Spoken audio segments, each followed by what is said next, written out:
CRV. Contact your local Honda dealer for a great deal today. See dealer for financing details. And across the back of the New York Knicks pregame show on ESPN New York, which is brought to you by Infinity. Knicks and Pacers coming up tonight from Indiana. Rep the orange and blue with the latest pieces from the Knicks playoff collection. Head to Knicks.com to shop now. It's time now for the Knicks Best Bets, brought to you by BetMGM. And how about a pre-built same-game parlay? Jalen Brunson, 30 or more points, 7 or more assists, and how about 5 or more three-pointers? That'll net you plus 1150. And that was the Knicks Best Bets, brought to you by BetMGM, the sports book that knows how to treat you right. Download the BetMGM app today. Please gamble responsibly. Gambling problem? Call 1-800-GAMBLER. We told you the Knicks 5-1 on the road in this postseason. Did win a game at Indiana this year, a 128-115 victory on February 11th during the regular season, but they are 0-9 all-time in the playoffs at Gainbridge Fieldhouse dating back to the year 2000. In case you're just joining us, Mitchell Robinson in the starting lineup tonight in place of Josh Hart. Coach Tom Thibodeau asked what he's seen that he likes specifically from the Mitchell Robinson / Karl Anthony Towns tandem on the court together. Every player has different strengths and weaknesses, and so sometimes you look at what the impact one may have on one particular unit, but then it also there's a trickle down because there's other things you have to factor in. How does it impact the second group? And then I never really look at the starting lineups per se. I look at the groupings, and then you're mixing and matching also to try to take advantage of what everyone's strengths and weaknesses are to try to get the most out of the team. So oftentimes there could be a player that comes off the bench that's playing starters minutes and a guy who starts who's playing bench minutes. So you mix and match. Mid-time Pacers head coach Rick Carlisle asked what makes Mitchell Robinson so difficult to deal with. He's a rebounding machine. He's just physical. He has great hands, and he just goes every single time, and he just has a great presence in there. And so it's almost impossible for one person to block him out. And so it's a team thing, and very difficult. That is Rick Carlisle. Stay in the know about all things postseason on our playoff hub. From purchasing tickets to our Crosstown Express schedule and more, head to Knicks.com/playoffs. When we return on the Knicks pregame show, we'll head to Indiana, check in with Monica McNutt, get the keys for tonight's game. The New York Knicks pregame show on ESPN New York is brought to you by Infinity, and you're listening to New York Knicks basketball on ESPN New York and the MSG Radio Network.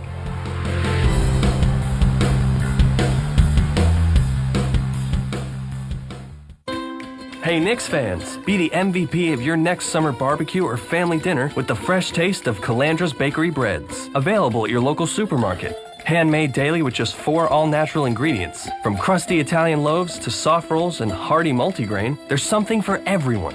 Since 1962, Calandra's Bakery has delivered fresh bread to supermarkets like ShopRite, King's, D'Agostino's, Key Foods, and more. Calandra's Bakery, the best in Italian and French breads.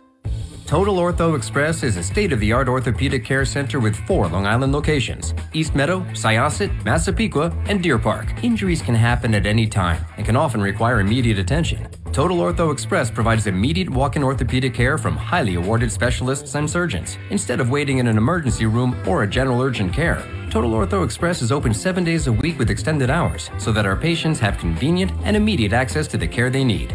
Learn more at TotalOrthoExpress.com. Serving contractors, builders, and homeowners in the tri-state area since 1987, Brooklyn Window & Door is New York City's largest stocking dealer of quality Andersen window and doors. The professionals at Brooklyn Window & Door will help solve any of your window replacement needs or applications. Visit Brooklyn Window & Door's award-winning showroom to see the complete Andersen product line, including the 400, 100, A&E series. Andersen, built, backed, and serviced like no other window. Visit Brooklyn Window & Door at 185 30th Street in Brooklyn or call 718-WINDOWS. Yeah, it's another day, but what kind of day is it really? A day of doom scrolling? Laundry day? Nah, it's a White Claw day. Light and refreshing tasting, uniquely cold way filtered. There's an iconic flavor for everyone. So grab a pack, grab your friends. Make the most of each day with those who matter most. When you're together with White Claw, every day is a once-in-a-lifetime experience. You just gotta grab it. White Claw. Grab life by the claw. Please drink responsibly. Hard seltzer with flavors. White Claw Seltzer Works, Chicago, Illinois. Dan Grasso back of the New York Knicks pregame show on ESPN New York. It's brought to you by Infinity, a Game 3 moments away between the Knicks and the Pacers at Gainbridge Fieldhouse, where we head right now, as a matter of fact, to check in with Monica McNutt. She's going to be on the call for tonight's game with Tyler Murray. Monica, always great to catch up with you, but let's get to the news of the night right here. Tom Thibodeau making a switch in the starting five. Mitchell Robinson in, Josh Hart out. Your thoughts? Well, starts are one thing, and they are important. But through this series, Dan, we continue to see the games get decided with the 5-minute mark to go in the fourth quarter. And so I appreciate the attempts at finding energy, at looking for a jolt. I appreciate digging into the numbers, which suggests that Mitchell Robinson has been a part of more plus lineups than he has negatives. And so I think it's worth a shot. But to me, in totality, by the end of the game, I'm looking at minutes played and not necessarily who started, but who's closing. That's a fair point, and it's something I always like to echo, too, when talking about the NBA and with starters, and maybe fans get a little too much caught up in that department in particular. But in the case of Josh Hart, you think about what he said earlier today, that he's played every sort of role throughout his NBA career. He thinks of himself as a starter. And if you ever have to worry about the psyche of a player who, in this case, might be looked at as getting demoted, I don't think Knicks fans have to worry of that being the case with one Josh Hart. No, not at all. And I had the privilege to sit down with Josh Hart for our DoorDash series this year, and he talked about his journey and where he is at this point in his career, both as a man and as a basketball player. And even when he was asked about the potential of a shift, he said, I can't be the guy who talks about doing whatever needs to be done for this team and then get upset about such a move. So, no, there is no reason to worry about egos being bruised here. In fact, if it is a move that is a winning move, I would imagine that Josh Hart might be the loudest guy in terms of championing not changing it. And so, yeah, I think that's no reason to have any concern if you're a Knicks fan.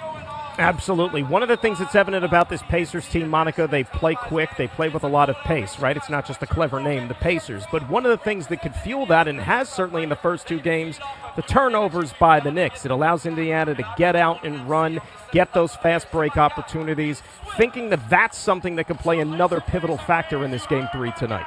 Yeah, for sure. And I think I kind of asked Josh about he used the phrase after game one of playing not to lose down the stretch, right? And so I asked him, how do you guard against that? And he talked about playing with pace, getting quick shots, because it is important to know, and I know you know this, Dan, the Knicks also want to get quality shots early in the shot clock. They don't necessarily want to slow the game down and play a plodding style of basketball. But as he answered that, I was like, Josh, but I hear you, but how do you weigh out the variance? Because it seemed that when y'all started missing some of those early shots, it gave the Pacers life, right? And so he just talked about trusting the basketball IQ of this team, and I think that's so true. But to me, as we look down the stretch, not just trusting the basketball IQ, but trusting and leaning on this team's communication on both sides of the basketball. And the Pacers put so much pressure on you because they want to run, miss, or make. But these guys got to continue to lift one another up and communicate effectively so that they can avoid some of the costly mistakes that have put them in this 0-2 hole to start with. All right, Monica, time now for the Knicks keys to the game, brought to you by your local Kia dealers. What do you think it's going to take tonight?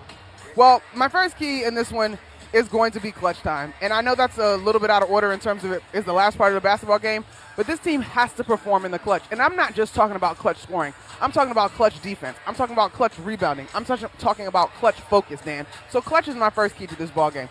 Then I will continue to say quality shot selection. The Knicks have to take and make good shots. And then for me, it's communicating and getting back on defense. The pace, by this point in this series, we know that this is a part of the ebbs and flows of this series, but it is the details in between pace that I think are going to decide the series. So clutch time performance, quality shots by the New York Knicks, moving the basketball, making this Pacers defense work, and then communication on defense. They have to be able to get back, miss, or make. That was the Knicks keys to the game, brought to you by your local Kia dealers. Discover what happens when rugged capability meets true performance. Learn more at kia.com. Kia, movement that inspires. Big one tonight, Monica. Have a great call with Tyler. We'll talk to you after the game. Thank you, Dan. That is Monica McNutt. She and Tyler Murray going to have the call for tonight's game. I will talk to you again coming up next at halftime. Next, though, we will send it right back out to Gainbridge Fieldhouse, a pivotal game number 3 in the Eastern Conference Finals. Knicks look to chip away at that 2-0 deficit as they take on the Indiana Pacers. New York Knicks pregame show on ESPN New York is brought to you by Infinity, and New York Knicks basketball on ESPN New York and the MSG Radio Network continues right after this timeout. Enjoy the game, everybody. This has been the Infinity New York Knicks pregame show. Get ready. New York Knicks basketball is coming right up. Now's the time for a great deal on a new Honda. It's time to drive smarter with high-tech features and excellent reliability. Check out the Honda Civic, Accord, or HR-V. For a limited time, well-qualified buyers can get a 4.99% APR on a 2025 Civic or a 3.99% APR on a 2025 Accord or HR-V. Contact your local Honda dealer for a great deal today. See dealer for financing details. Exclude Civic Si and Type R. When you open a Corona, you hear the sounds of wherever you are a little differently. A little more Corona. And you think to yourself, why am I just listening? Corona. La Playa awaits. Relax responsibly. Corona Extra Beer, imported by Crown Imports, Chicago, Illinois. This is the sound no parent wants to hear. It's the sound of a child with whooping cough, one of the many dangerous childhood diseases that can be prevented by immunizations. Whooping cough can cause serious complications, including pneumonia, seizures, brain swelling, and even death. Babies are most at risk. The best way to protect your child against diseases like this is to get all your kids' shots on time and take them for regular checkups. Talk to your child's healthcare provider. A message from the New York State Department of Health. The days move fast. Deadlines, school drop-offs, dinner plans. Good thing Optimum Fiber doesn't take slow for an answer. Get the fastest fiber internet in the tri-state, starting at $40 a month, so you can. With lightning fast fiber, Optimum Fiber, don't take slow for an answer. Call 888-4-OPTIMUM or visit Optimum.com to switch today. Terms apply. See Optimum.com for details. Are you ready? Are you ready? Indiana has come to the Garden and won both games on the road to take a commanding 2-0 lead in the Eastern Conference Finals. Back to Indiana. New York Knicks basketball is on the air. You know, like I said, we're down 0-2. It's tough when you keep putting yourselves into a hole. We got to figure that out and, fix it. The New York Knicks. Are you ready? Obviously, we got to continue to fight. And so it's going to take one day at a time, one game at a time. We can't look ahead. We can't think about anything other than just game 3 at this point. Knicks basketball starts right now. Live from Gainbridge Fieldhouse in Indianapolis for the Eastern Conference Finals, the Knicks versus the Pacers. It's Game 3. Now here's Monica McNutt, and with the play-by-play, here's Tyler Murray on the MSG Radio Network.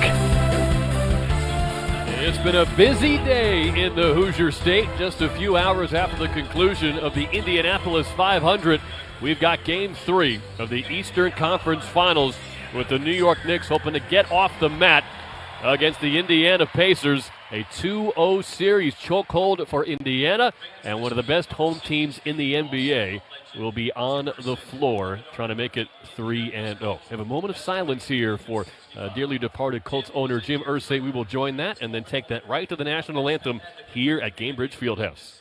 Generosity, vision, and spirit touch countless lives. Jim helped shape our city into the sports capital it is today, and his legacy both on and off the field will continue to inspire us and generations to come. Please join us in a moment of silence as we remember Jim Irsay. Thank you. Now, we ask you to please rise and remove your hats to honor America and salute the men and women serving our country as the Arsenal Technical High School JROTC Color Guard presents our nation's colors, and join in the singing of the national anthem performed tonight by Indianapolis native and season 24 contestant on The Voice, Ephraim Owens.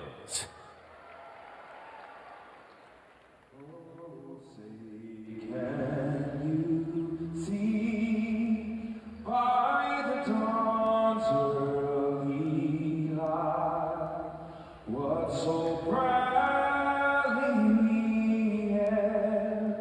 at the twilight's last gleaming, whose broad stripes and bright stars through the perilous fight, o'er the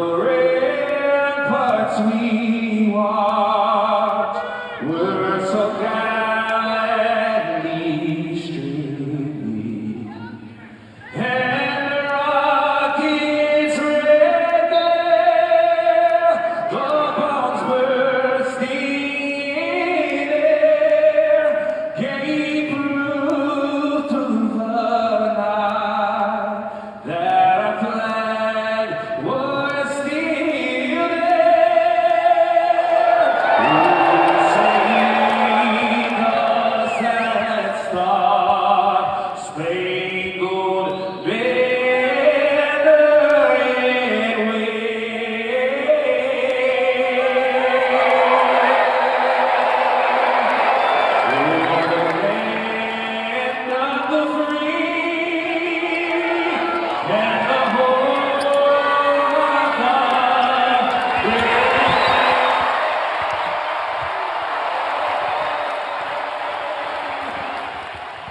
They love their Pacers here in Indiana, and they are fired up for Game 3 at Gainbridge Fieldhouse.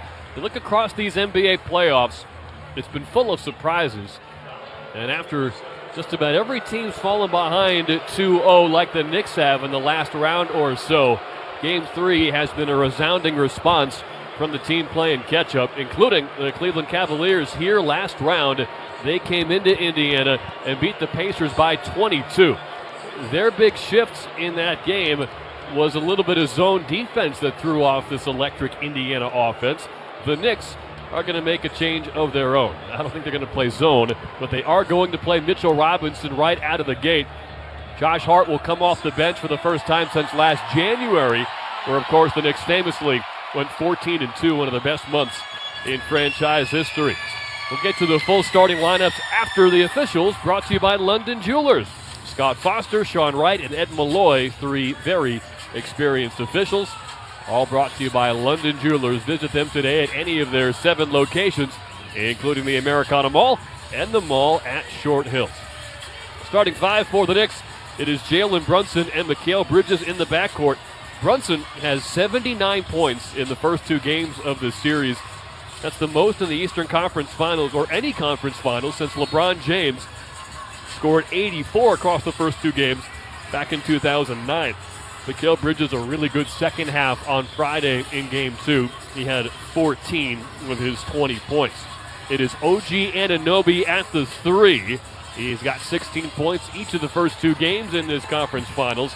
And then Karl Anthony Towns, for the first time this year, will start at the 4. It's Mitchell Robinson's first start in the playoffs since 2023, when the Knicks lost to Miami in 6 in the second round. Robinson wound up starting all 11 games during that playoff run. It's his 4th start of the season. He was the starting 5 4 different times. Toward the tail end of the regular year, he played in 17 of those games.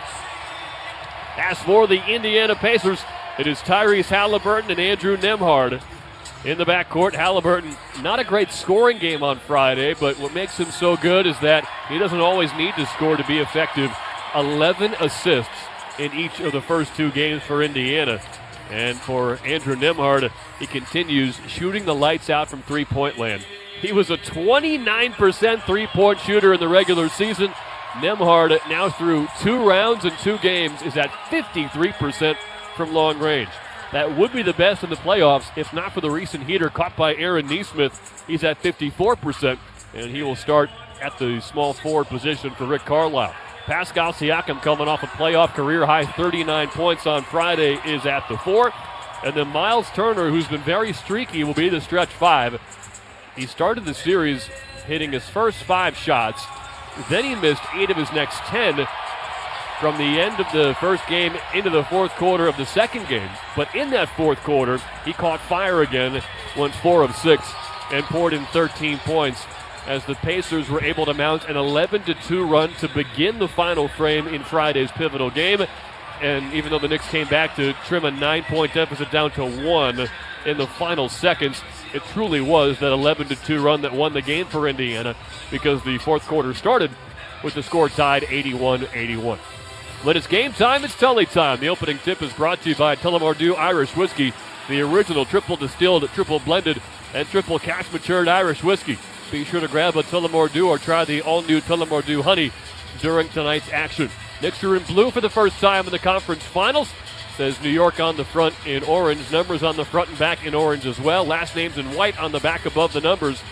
The Pacers have not yet taken off their warm-up jerseys, and thankfully Tyrese Halliburton does so. They are in gold and blue, but these alternate uniforms break off in a triangle around the sides to reveal a white pattern. Monica McNutt, we've been tinkering with the idea for the last few weeks. What would it look like if the Knicks started with their double big lineup, Towns and Robinson? You talked with Dan Grasso in the pregame show about the pros and cons. What should fans be looking for on the first few possessions to know if things are working well or not? You know, I've been mulling this over since we've known this change was coming. I think one of the key things for me is what does it look like defensively? Because Pascal Siakam is the 4 for the Pacers. Karl-Anthony Towns is the 4 for the Knicks with this lineup. And while you have Mitchell Robinson, who's a terrific defender, particularly in help, Miles Turner is also a lob guy and a 3-point shooting guy. And so I'm curious to see what this is going to look like defensively as much as anything else. Before the opening tip, let's pause 10 seconds for station identification on ESPN New York and the MSG Radio Network. This is your radio home for New York Knicks basketball. This is 1050 ESPN, WEPN, New York. Alongside Monica McNutt, I'm Tyler Murray. This place is rocking the Cambridge Fieldhouse. Almost everybody in the giveaway shirts today, it says Vroom, baby, on the front to celebrate the Indy 500. Mitchell Robinson wins the tip off to our left into the hands of Karl-Anthony Towns, and we are underway in Game 3. It's the first truly must-win game of the entire year for the Knicks. Brunson defended by Nembhard out high. It's a screen on the left from Robinson, pick and roll. Left side drive, Brunson spins away from Smith. Wide open shot, and he rattles it in, and the Knicks have a 2-0 lead. Jalen Brunson was so effective in that mid-range, particularly that turnaround, no matter whether it was Nembhard, Shepard, or Nesmith guarding him in Game 2. Who's guarding who? It is Robinson on Turner. Towns has Siakam. That's going to be a tough matchup for him. Nembhard drives past Anunoby on the left side of the paint, pulls up for 2, missed it short. Pacers wanted a foul, no call. Really good defense there by OG Anunoby, staying right in front.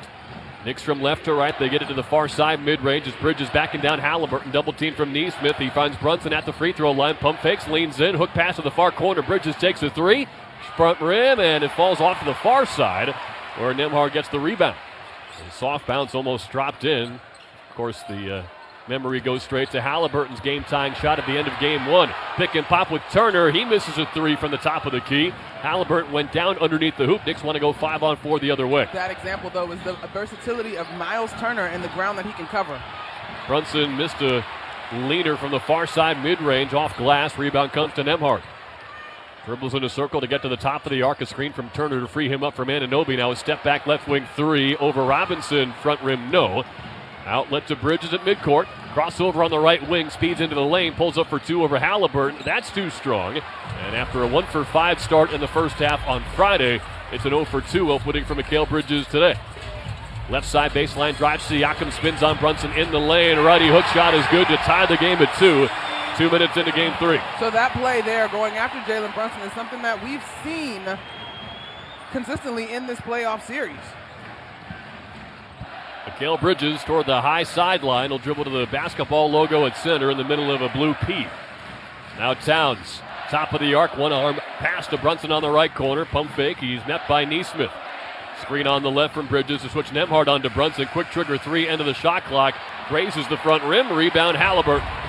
This has not been a pretty start offensively for either team, which is the silver lining if you're the Knicks. Pacers have had really good offensive starts so far in the series. Siakam spins to the right elbow, fadeaway short over Towns, rebound Robinson. Now, Mitch is out there to make sure the Pacers don't get off to another hot start. Not so much for his offensive help. Towns trying to body Turner inside, 2 pump fakes, and then he airballs a push shot into the hands of Robinson, and he puts it through just after I said his offense wasn't a factor. He makes it 4-2 New York. Well, technically, this is more about his defense coming up with that rebound. Speaking of defense, Anunoby blocks a layup on a left side baseline drive from Siakam, and it's Brunson into the front court. Knicks 4, Pacers 2. Towns finds Anunoby inside, but he hesitates and gets fouled by Halliburton on a dunk attempt right baseline. It will be free throws for Anunoby, first foul shots of the game. New York 4, Indiana 2. That hesitation by OG Anunoby actually surprised me. He took a beat to gather the basketball. He's right there on the right side of the rim. This has been a layup or a dunk easily. Mentioned the slow start offensively. Pacers have missed 5 of their first 6 shots, and the Knicks are 2 of 7. 2-point lead for the Knicks, 8:52 to go in the first quarter, and Anunoby strong arms the first free throw. Thrivewell Infusion, New York City's premier infusion and injection center, saving lives drip by drip. Second foul shot for Anunoby off the back rim, but an offensive rebound for Towns. They have to dominate the boards with this double big lineup, but Towns' putback won't go from the right block. And Halliburton looks up floor from right to left. Zips a pass to a wide open corner shooter, Nembhard. Pump fakes Bridges out of the way. Sidestep, reload, and he nails the two-pointer with a foot on the line to tie the game at 4. It's going to be loud in here. Role players are going to play better. They're back at home for the Indiana Pacers. The Knicks are going to have to display a master level of focus. Bridges, a nice drive to the right side of the rim, pump fake, and then a righty finish over Turner, 6-4 New York. Really good patience by Bridges to keep his dribble alive and wait to see how the defense reacted. The Knicks have only lost 1 road playoff game this entire run. Halliburton sidestep right wing triple, rattles out, and Towns gets the rebound. He's got 5 in 3 minutes. Of course, the only loss was Game 5 at Boston. Anunoby, right wing, sidestep, and he nails a 3 off a jab step over Nembhard. So Anunoby on the board after missing 2 free throws. It's a 5-point Knick lead, 4 minutes in. Right side perimeter, Halliburton catch and drive, foul by Bridges. Floater rolls around and out. It would have been a 3-point play, but instead 2 free throws for Halliburton. And that felt like the kind of fortunate bounce the Knicks just weren't getting in the first 2 games.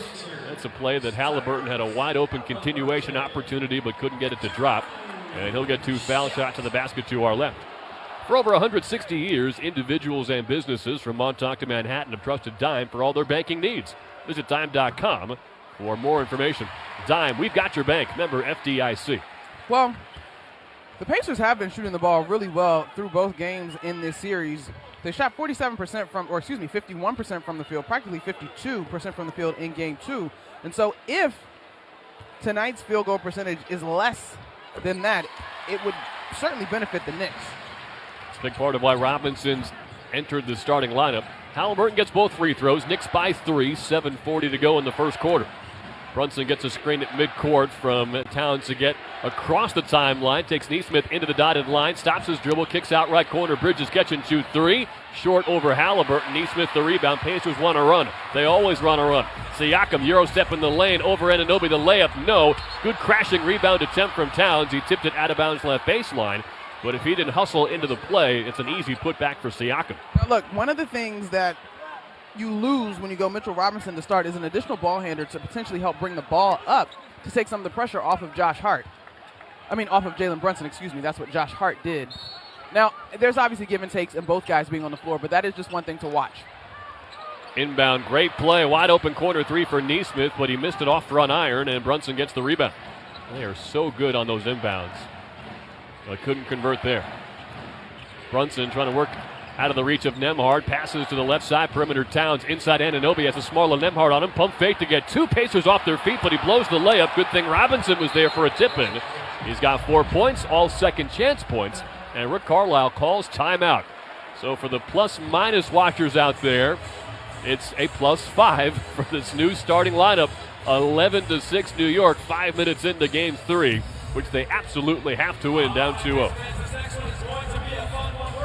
You're listening to New York Knicks basketball on ESPN New York and the MSG Radio Network. Hey, basketball fans, ready for the NBA playoffs? Get in on the action throughout basketball's most exciting time of the year with BetMGM, an authorized gaming operator of the NBA. BetMGM and GameSense remind you to play responsibly. See BetMGM.com for terms. 21 plus only. 21 years of age or older to wager and physically present in New York and New Jersey only. Existing customer offer. Subject to eligibility requirements. Rewards vary and expire in 1 to 7 days. Gambling problem? In New York, call 877-8-HOPE-NY or text HOPE-NY 467-369. In New Jersey, call 1-800-GAMBLER. New York Presbyterian gives you the healthcare choices you want, like over 450 locations in Manhattan, Brooklyn, Queens, and Westchester. Virtual care that lets you connect with us digitally. World-class doctors from Columbia and Weill Cornell Medicine, and Health Matters, an online source for the latest health and wellness topics and tips. Experience extraordinary healthcare when and where you need it. Stay amazing. New York Presbyterian. Restrictions apply. It doesn't matter if you're running drills at the park, playing pickup on a Saturday, or sinking the final putt. When you compete with your friends with Michelob Ultra on the line, competition isn't that friendly. The trash talk, next level, and the stakes, oh, those are crystal clear. With only 95 calories and superior smooth taste, it's the ultimate trophy. Superior is worth playing for. Michelob Ultra, superior light beer. Enjoy responsibly. Copyright 2025, Anheuser-Busch Michelob Ultra Light Beer, St. Louis, Missouri. Now's the time for a great deal on a new Honda. It's time to take an adventure with rugged capability and commanding style. Check out the Honda Ridgeline, Pilot, Passport, or CR-V. For a limited time, well-qualified buyers can get a 1.99% APR on a 2025 Ridgeline or a 3.99% APR on a 2025 Pilot, 2026 Passport, or 2025 CR-V. Contact your local Honda dealer for a great deal today. See dealer for financing details. 11-6, the Knicks lead the Pacers 5 minutes into Game 3 here in Indiana. Total Ortho Express has 4 Long Island locations and provides immediate walk-in orthopedic care from highly awarded specialists and surgeons instead of waiting in an emergency room or a general urgent care. Learn more at TotalOrthoExpress.com. Knicks by 5. The teams are combined 1 of 8 from downtown. The only make was from OG Anunoby. Monica, your thoughts so far on the starting 5 featuring Mitchell Robinson instead of Josh Hart? Well, Mitchell Robinson has gotten to the glass, so that's what you wanted. The Knicks have gotten second chance opportunities. That's what you wanted. Jalen Brunson is being dogged by Aaron Nesmith, which is not a change in trend in this series so far. I don't know if I have enough of a sample size to evaluate deeply, but those are the observations initially. They are showing a former Pacer on the video board who is working the television broadcast today and getting quite an ovation. It's Stan Van Gundy's broadcast partner. Cheryl Miller, who's great, her brother. I love that story that Reggie told on, I think, the documentary about this Knicks-Pacers rivalry. They were in high school. Reggie got in the car excited because he scored, 50 points in the game. And Cheryl was in the back seat just laughing because she scored 100 that same night. You have to hear her tell it. It's hilarious from her vantage point, too. Pacer ball from right to left. Top of the arc, Nesmith will take a 3. Back rimmed it. They're 0 for 5 from downtown, but the offensive rebound tipped by Turner to Siakam. That's their first offensive board of the game. Siakam on the right side perimeter. Entry pass to Turner, defended by the smaller Brunson, and he takes it to the rim for a right-hand layup, a 3-point game. Good on Siakam to acknowledge the mismatch immediately. Bridges gets the ball at the top of the key, marked by Halliburton, passes left for Brunson. Nembhard stays with him. 9 on the shot clock. Brunson gets a screen out high from Bridges. Nembhard fights through it, though. Brunson steps to the foul line, hangs in the air. Front rim leaner, no. It falls off to Nesmith. The Pacers are not switching on Jalen Brunson. Nembhard stayed attached and got through the screen. Tyrese Halliburton stayed on Mikal Bridges. Now Halliburton, with Brunson defending him, gets a screen from Turner, drives on the right side of the lane, took a hit, threw it up, no call, but he scored. Off balance bucket for Halliburton, who looks confused at the lack of foul call. He's made it a 1-point game. We are halfway through the first quarter in Game 3. Knicks 11, Pacers 10. Obi Toppin and Ben Shepard will check in at the next whistle. Brunson left side arc, screen on the right from Robinson, pick and roll. Brunson takes Neesmith into the paint, drives the lane and got fouled from behind by Turner coming over on help defense. They could also call that foul on Neesmith, but it will be free throws for Brunson with the Knicks leading 11-10. 5:36 remaining in the first. So we've had consecutive possessions as it looks like Josh Hart is preparing to come in the basketball game where Jalen Brunson gets the ball in the left wing. There's a screen. The first time it was Mikal Bridges. The second time it was, I'm messing up all my bigs names, Mitchell Robinson, excuse me. It was Mitchell Robinson. Jalen Brunson is having to pound the rock to get to the paint through contact. In a perfect world, at least with Mitchell Robinson, if he could roll hard and put some pressure on the rim for a high percentage opportunity, those alley-oop dunks that he's so good at, it would really take some pressure off of number 11. The first substitution of the game, Josh Hart in, Karl Anthony Towns out. Cat had a playoff low 28 minutes of playing time on Friday. Look, as professionals, some matchups just aren't for you unless you can adhere to the game plan defensively. Now, I'm not saying that I think Cat should play another 28 minutes, but we will have to watch how this continues to unfold. Brunson got both free throws. Knicks by 3, 5.5 to go in the first. Obi Toppin and Ben Shepard checked in along with Nembhard, Halliburton, and Turner. Halliburton double team on the high side wing. Turner up top, forced to pass inside to Toppin, stolen by Bridges. Knicks on the move from left to right. Bridges hands to Hart, left side arc. Dribbles to the far elbow, then picked it up. Nembhard harassing him as Deuce McBride heads to the scorer's table. Reset at the center court logo with Bridges. Drives on top and down the lane. Left side, step back. All the way is good from the far side mid-range. 15-10 New York. Hart did a great job of looking at OG Toppin posting up Nembhard, but when it wasn't available, Bridges is doing a good job of creating off the bounce so far tonight. Halliburton runs the point, whistling a foul away from the ball. Anunoby was grabbing on Turner underneath. That is the first foul on Anunoby, just the second on the Knicks. So if nothing else, the Pacers have not gotten off to the red-hot start we've been used to seeing in the series. They were 9 for 9 to begin the opener, and then game 2, they had a 19-9 run to begin the action before the Knicks ultimately took a 2-point lead into the second quarter. 15-10 the score right now. You know where I stand. Starting is great. How you start the games are important, yes. But who's going to be on the floor when it's time to close? That's a great question. Can't wait to find out. Obi Toppin from the right side, perimeter catch and shoot 3, front rim no, whistle on a foul on the Knicks, loose ball as Turner fought for position inside. Looked like Deuce McBride got a hold of him, and that'll be the third team foul on the Knicks here in the first. It is a 5-point New York lead, 4:40 to go in the opening quarter of game 3. The Knicks have never won a series when trailing 2-0, and the Pacers have never lost a series when leading 2-0. Nembhard and Turner pick and pop. Nembhard drives the lane, pull up 2, short again over Robinson, and another loose ball foul on McBride with Miles Turner forcing it again. He lets out a yell with another new possession earned for Indiana. Deuce McBride has been on the floor for all of a minute. Listen, that's fine, but if that's the way it's going to be called, then I'd like to see it be called consistently on both sides. Pick and pop. Nembhard finds Turner left wing 3, and he completes the third possession opportunity with a triple to make it a 2-point game. Miles Turner, 5 early points. 15-13 New York. Alley-oop to Robinson, catches in midair, couldn't lay it home as Hart led him to the rim. 5-on-4 the other way. Halliburton driving dish. Shepard to 3, good in front of his bench, and the Pacers have their first lead. 16-15, 8 minutes into the game. This is an important timeout for the Knicks. They're walking slowly back to their benches. This game is requiring lots of energy. The story of the pace of the game has been well documented.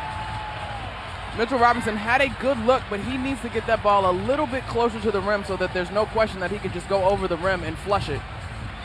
Pacers score a corner 3 on another example of them ripping the ball down, make or miss, and pushing in transition. A 10-4 Indiana run forces a Tom Thibodeau timeout. 4:01 remaining in this first quarter.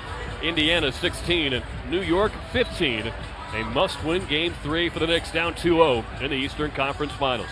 New York Knicks basketball on ESPN New York and the MSG Radio Network continues after this timeout. Knicks Nation, what an unforgettable playoff run. Verizon, your hometown sponsor, is bursting with pride. The Knicks showed us what it means to lock in, play with heart, and dominate. Just like the Knicks are locked in trying to bring home a championship, Verizon's locking in something special for you. Get our exclusive 3-year price guarantee. That's right, 3 years of guaranteed pricing on my plan. We're here for you, just like we're here for the Knicks. Visit your local Verizon store today. Lock in the savings with our 3-year price guarantee, and let's cheer on the Knicks together. Price guarantee applies to then current base monthly rate with my plan. Additional terms apply. Step inside an Infiniti QX60 and relax in uninterrupted comfort. Leave schedules, appointments, and meetings behind. That can definitely wait. Just turn on the available massage seats and unwind for just a little longer until you feel infinitely you.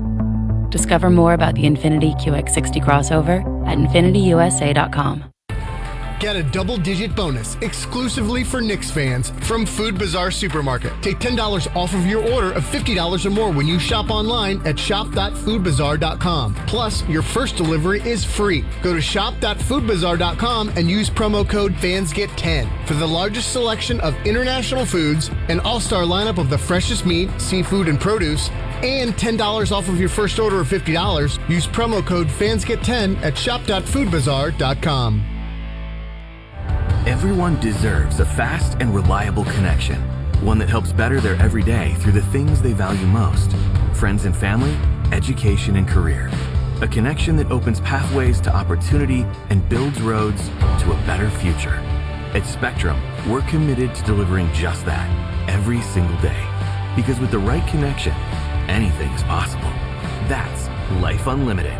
That's Spectrum.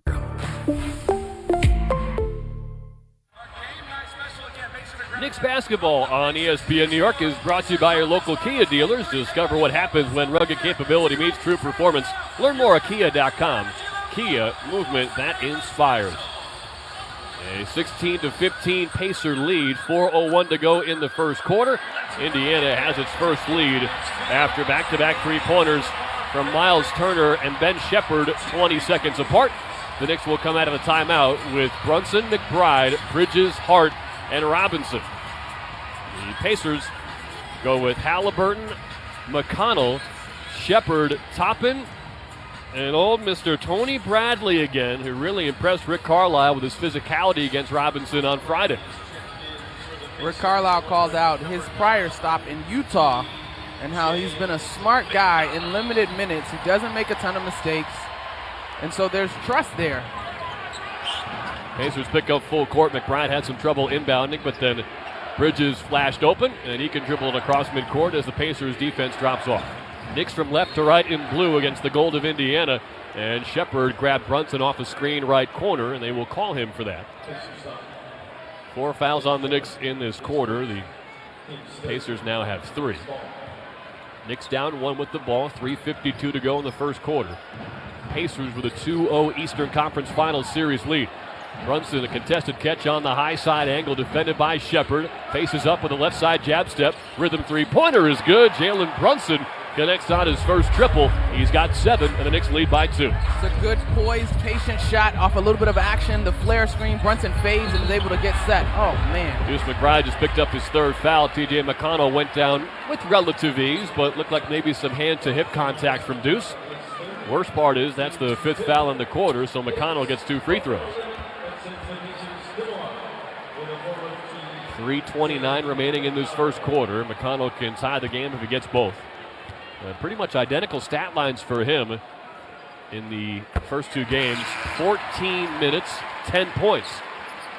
Now, Monica, we're going to see DeLon Wright get his first meaningful minutes in this postseason, just his 3rd playoff game. He's going to come in for Deuce McBride after getting 3 minutes of garbage time in Game 3 against Boston, and then 26 seconds at the end of the 3rd quarter in the opener against Indiana because of Jalen Brunson foul trouble. McConnell gets both to tie the game. It is clear and obvious to me that Tom Thibodeau is focused on finding a combination that can hold up defensively.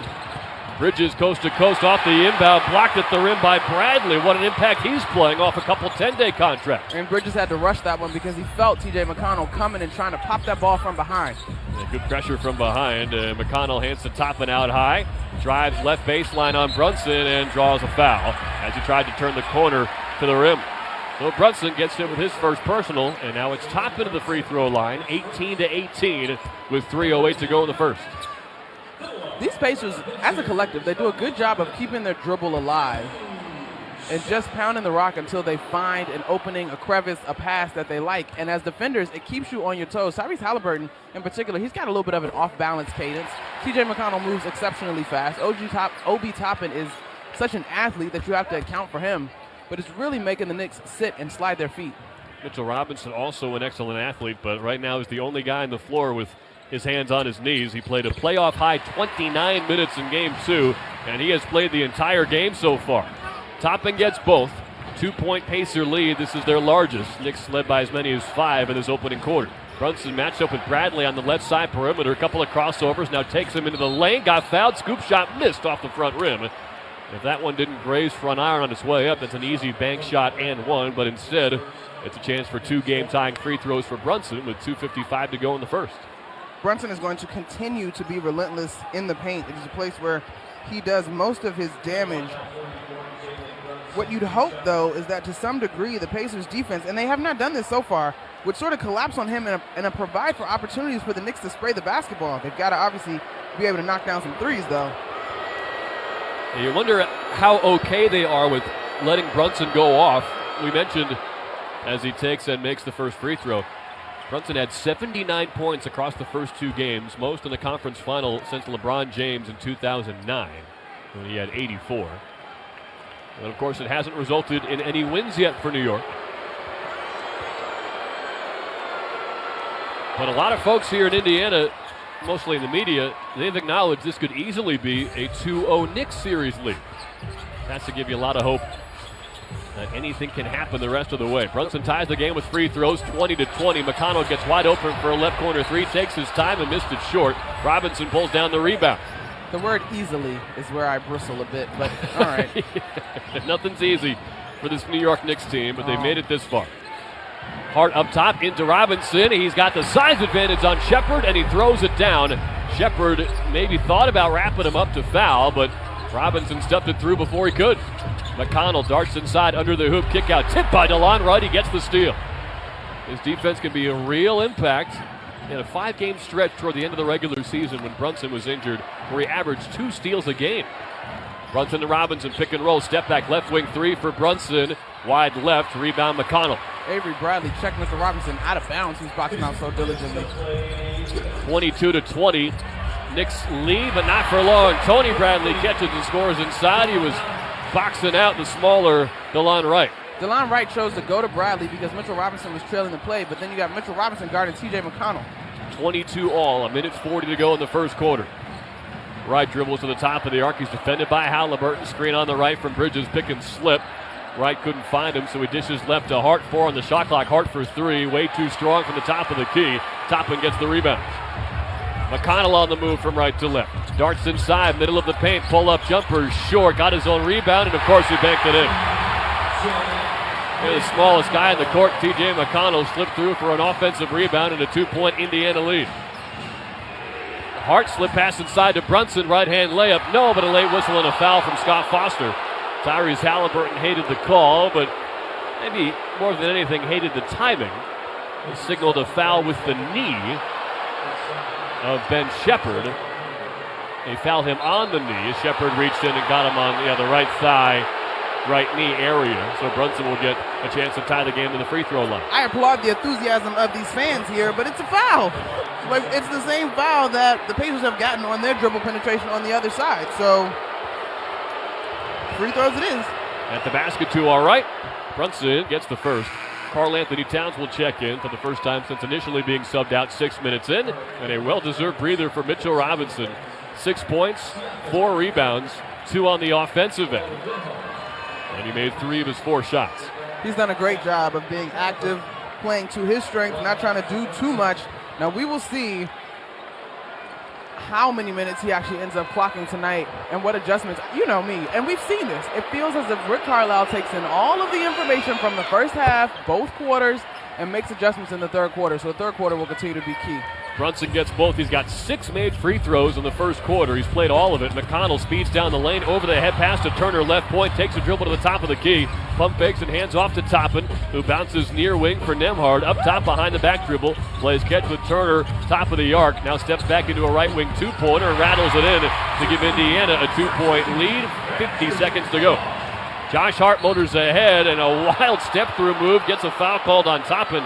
Hart was falling down into the arms of Obi Toppin, so they call a foul on him. And 2 foul shots to come for Hart, where he can tie the game again if he's successful. Josh Hart is holding his left wrist. He's let it go. He's now shaking it off some. Obviously, he's been such an Iron Man for these Knicks all season. And one of his best traits is being able to rip down a rebound and put pressure on opposing defenses. His first game off the bench since last January, and he gets the first foul shot. So he's on the board. Bridges will check out for the first time of the game, and Anunoby's back in. So it's Wright, Brunson, Hart, Anunoby, and Towns.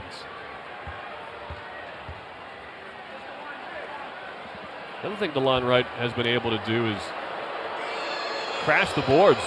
I mentioned that 5-game stretch where he was so effective toward the end of the regular season. He had 2 offensive rebounds a game. Hart gets both, so we're tied again, 26-26. 45 seconds remain before the second quarter. McConnell across the timeline, defended by Wright. Maybe he can solve the T.J. McConnell puzzle. The Knicks have not been able to slow him down. To the right side, Arkell crossed into the paint, spins on right now, a fall-away jumper, drops in off the front rim. So nobody can figure out McConnell. He wanted a foul on that play too. And it's a 2-point Pacer lead. Knicks cannot go 2 for 1, 23 seconds left, and 15 to shoot.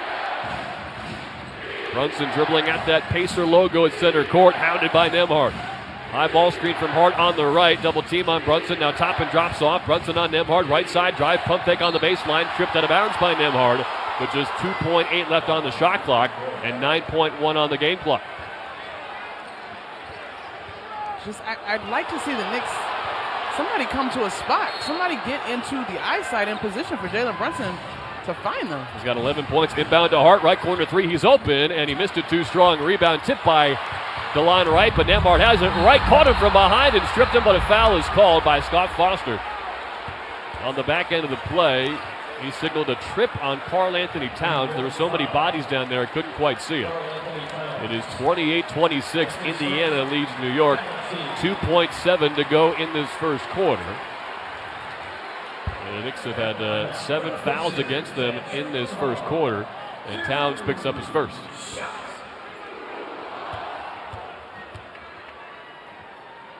At the basket to our left, Nembhard sinks the first free throw.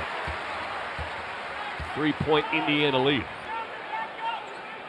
And they lost game 3 in the second round by 22 points to the Cleveland Cavaliers, after the Cavs dropped both games on their home floor to start that series. So it's a Pacer team that knows they had to come out with plenty of urgency as well. Nembhard got both foul shots. 4-point Pacer lead. Scott Foster blows the play dead and heads over to the scorer's table on the far sideline. Josh Hart, when he's allowed to, will inbound underneath the basket to our left. They get the thumbs up from Scott Foster. We're set to go. They got Towns all the way up under the right side basket, and then Brunson, Wright, and Anunoby hanging around midcourt. Josh Hart runs the baseline toward the near side corner. Pass to Anunoby at the own 3-point line, and an off-balance heave from midcourt is wide right. After all the changes that were discussed after game 1 and after game 2, instead of leading by 2 one quarter in like the Knicks were in those 2 games, they are trailing by 4 heading to the second quarter. Look, basketball is about adjustments, it's about runs, and while the Knicks made a big adjustment by altering their starting lineup, Rick Carlisle has been doing his thing from the sideline as a coach throughout this series. And so no surprise that the Pacers are still able to find their way, especially as the series has shifted back to their home court. Pacers finished the quarter on a 10-4 run over the final 2 minutes, and they lead it 30-26 as we go to the second quarter in game 3 of the Eastern Conference Finals. Indiana is going to take a commanding 3-0 series lead. You're listening to New York Knicks basketball on ESPN New York and the MSG Radio Network. Hear that? That's the beginning of a journey powered by the confidence that comes from driving a vehicle so reliable It's backed by a 10-year, 100,000-mile limited powertrain warranty. Where your journey ends? Well, that's up to you. Visit your local Kia dealer today. Kia, movement that inspires. See retailer for warranty details. Always drive safely. Limited inventory available.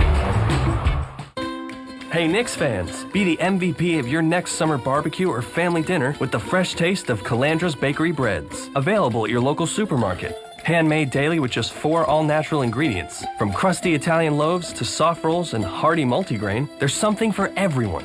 Since 1962, Calandra's Bakery has delivered fresh bread to supermarkets like ShopRite, King's, D'Agostino's, Key Foods, and more. Calandra's Bakery, the best in Italian and French breads.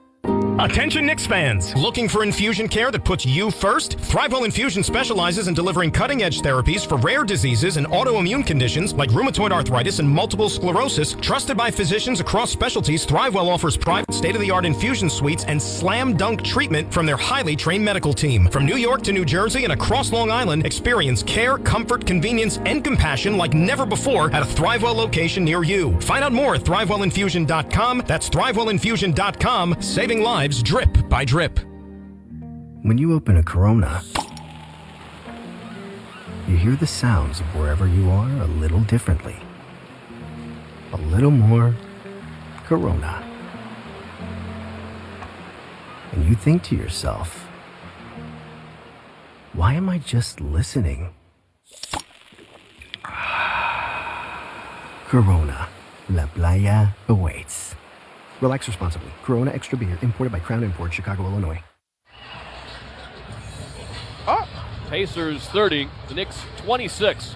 So a 4-point advantage for Indiana as it looked to put their foot on the throat of New York's finals hopes. They took the first 2 games in the series. Historic comeback in game 1, and then they held off a Knick comeback at the end of game 2. Knicks were down 10 with 2.5 minutes to go. They got it down to 1 with 14 seconds left.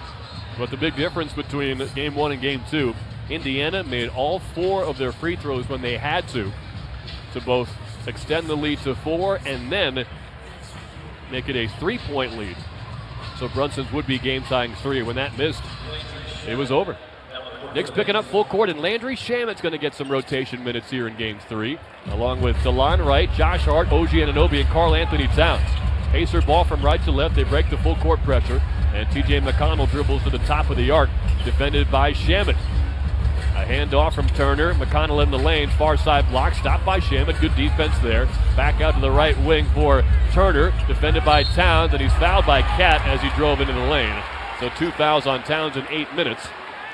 It's the 8th foul on the Knicks. And it's the first of the second quarter. And they're going to give Turner free throws here. So you got Shamet, Wright, and Hart.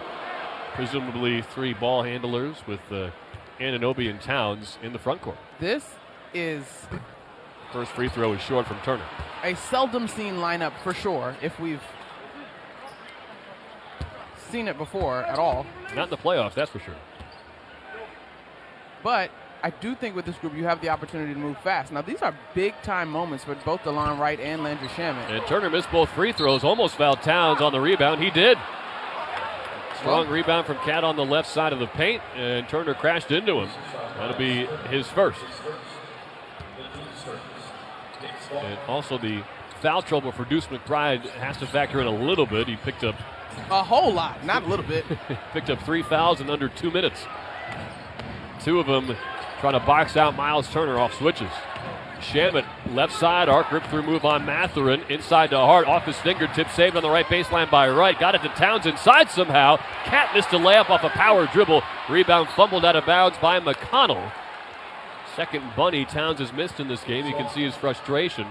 It's a lot of contact happening under the rim in his defense. That's but true. You're right. He's got to have that one. This save by DeLon Wright, and to get it right to Karl Anthony Towns and not to a Pacer, incredibly impressive.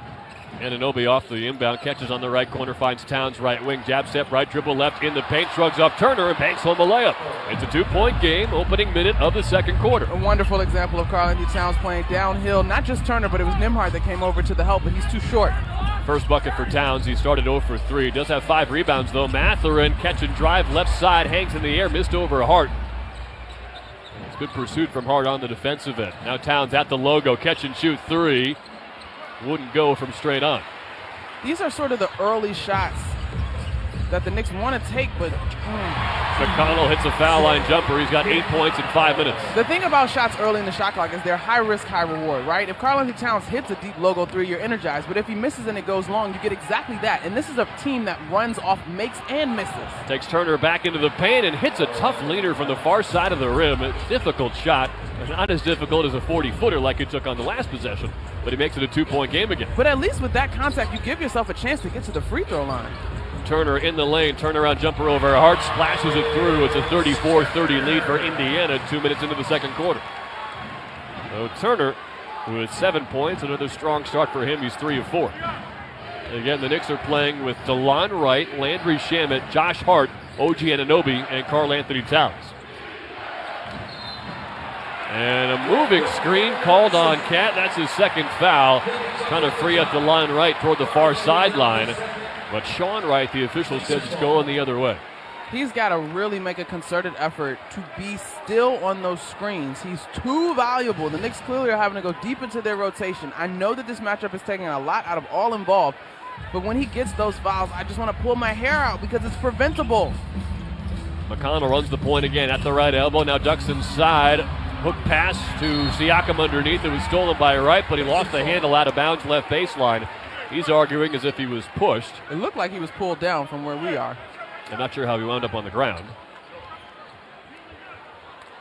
But it's 34-30 Indiana. Their ball underneath the basket to our left. 9:40 to go before halftime. McConnell holds the ball over his head. Lobs a pass up top to Turner, who catches it.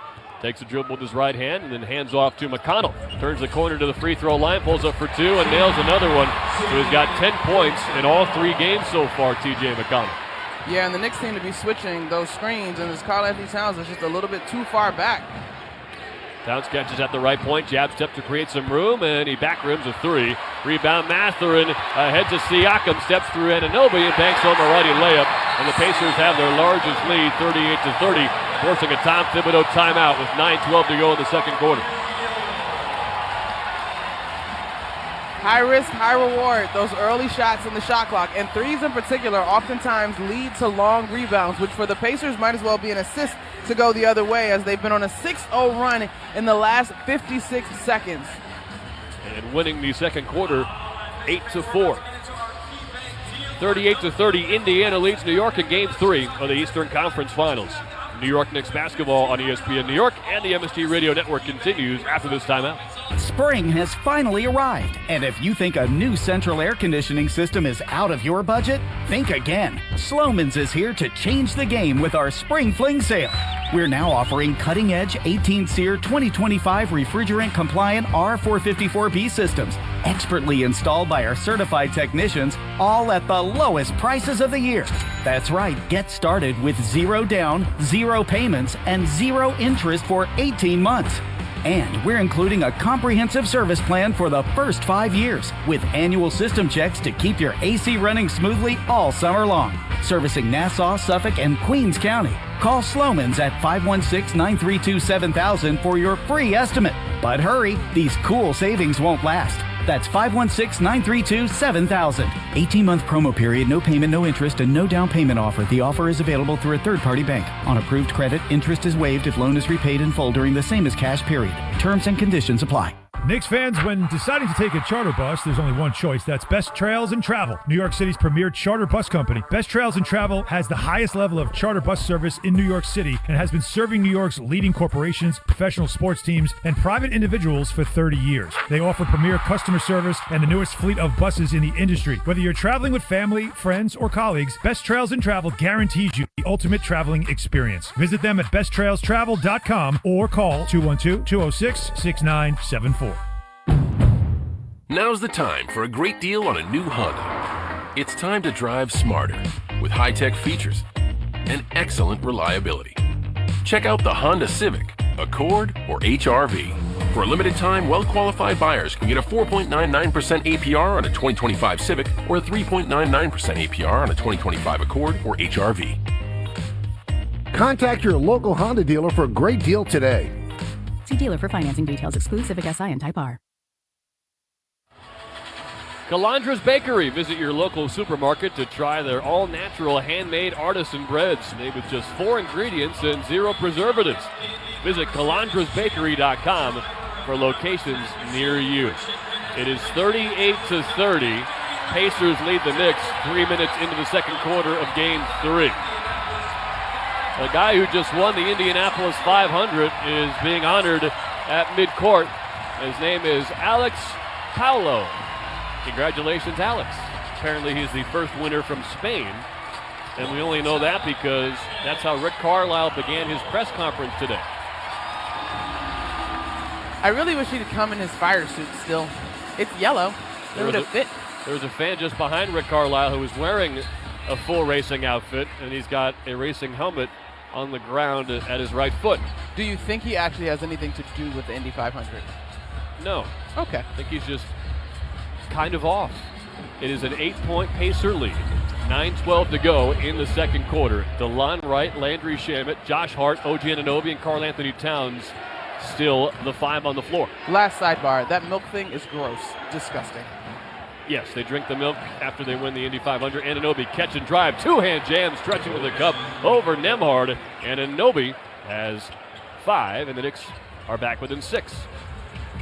Feels like that's the kind of player who's going to need to step up in this particular lineup where you've got Wright and Shamet in the backcourt, giving a rest to Brunson and helping out Deuce McBride with his 3 fouls. McConnell motions to the right side of the paint, shows the ball to Shamet, gets him off his feet, but then dishes out to Turner. Pull up 2 is banked in from the far side mid-range.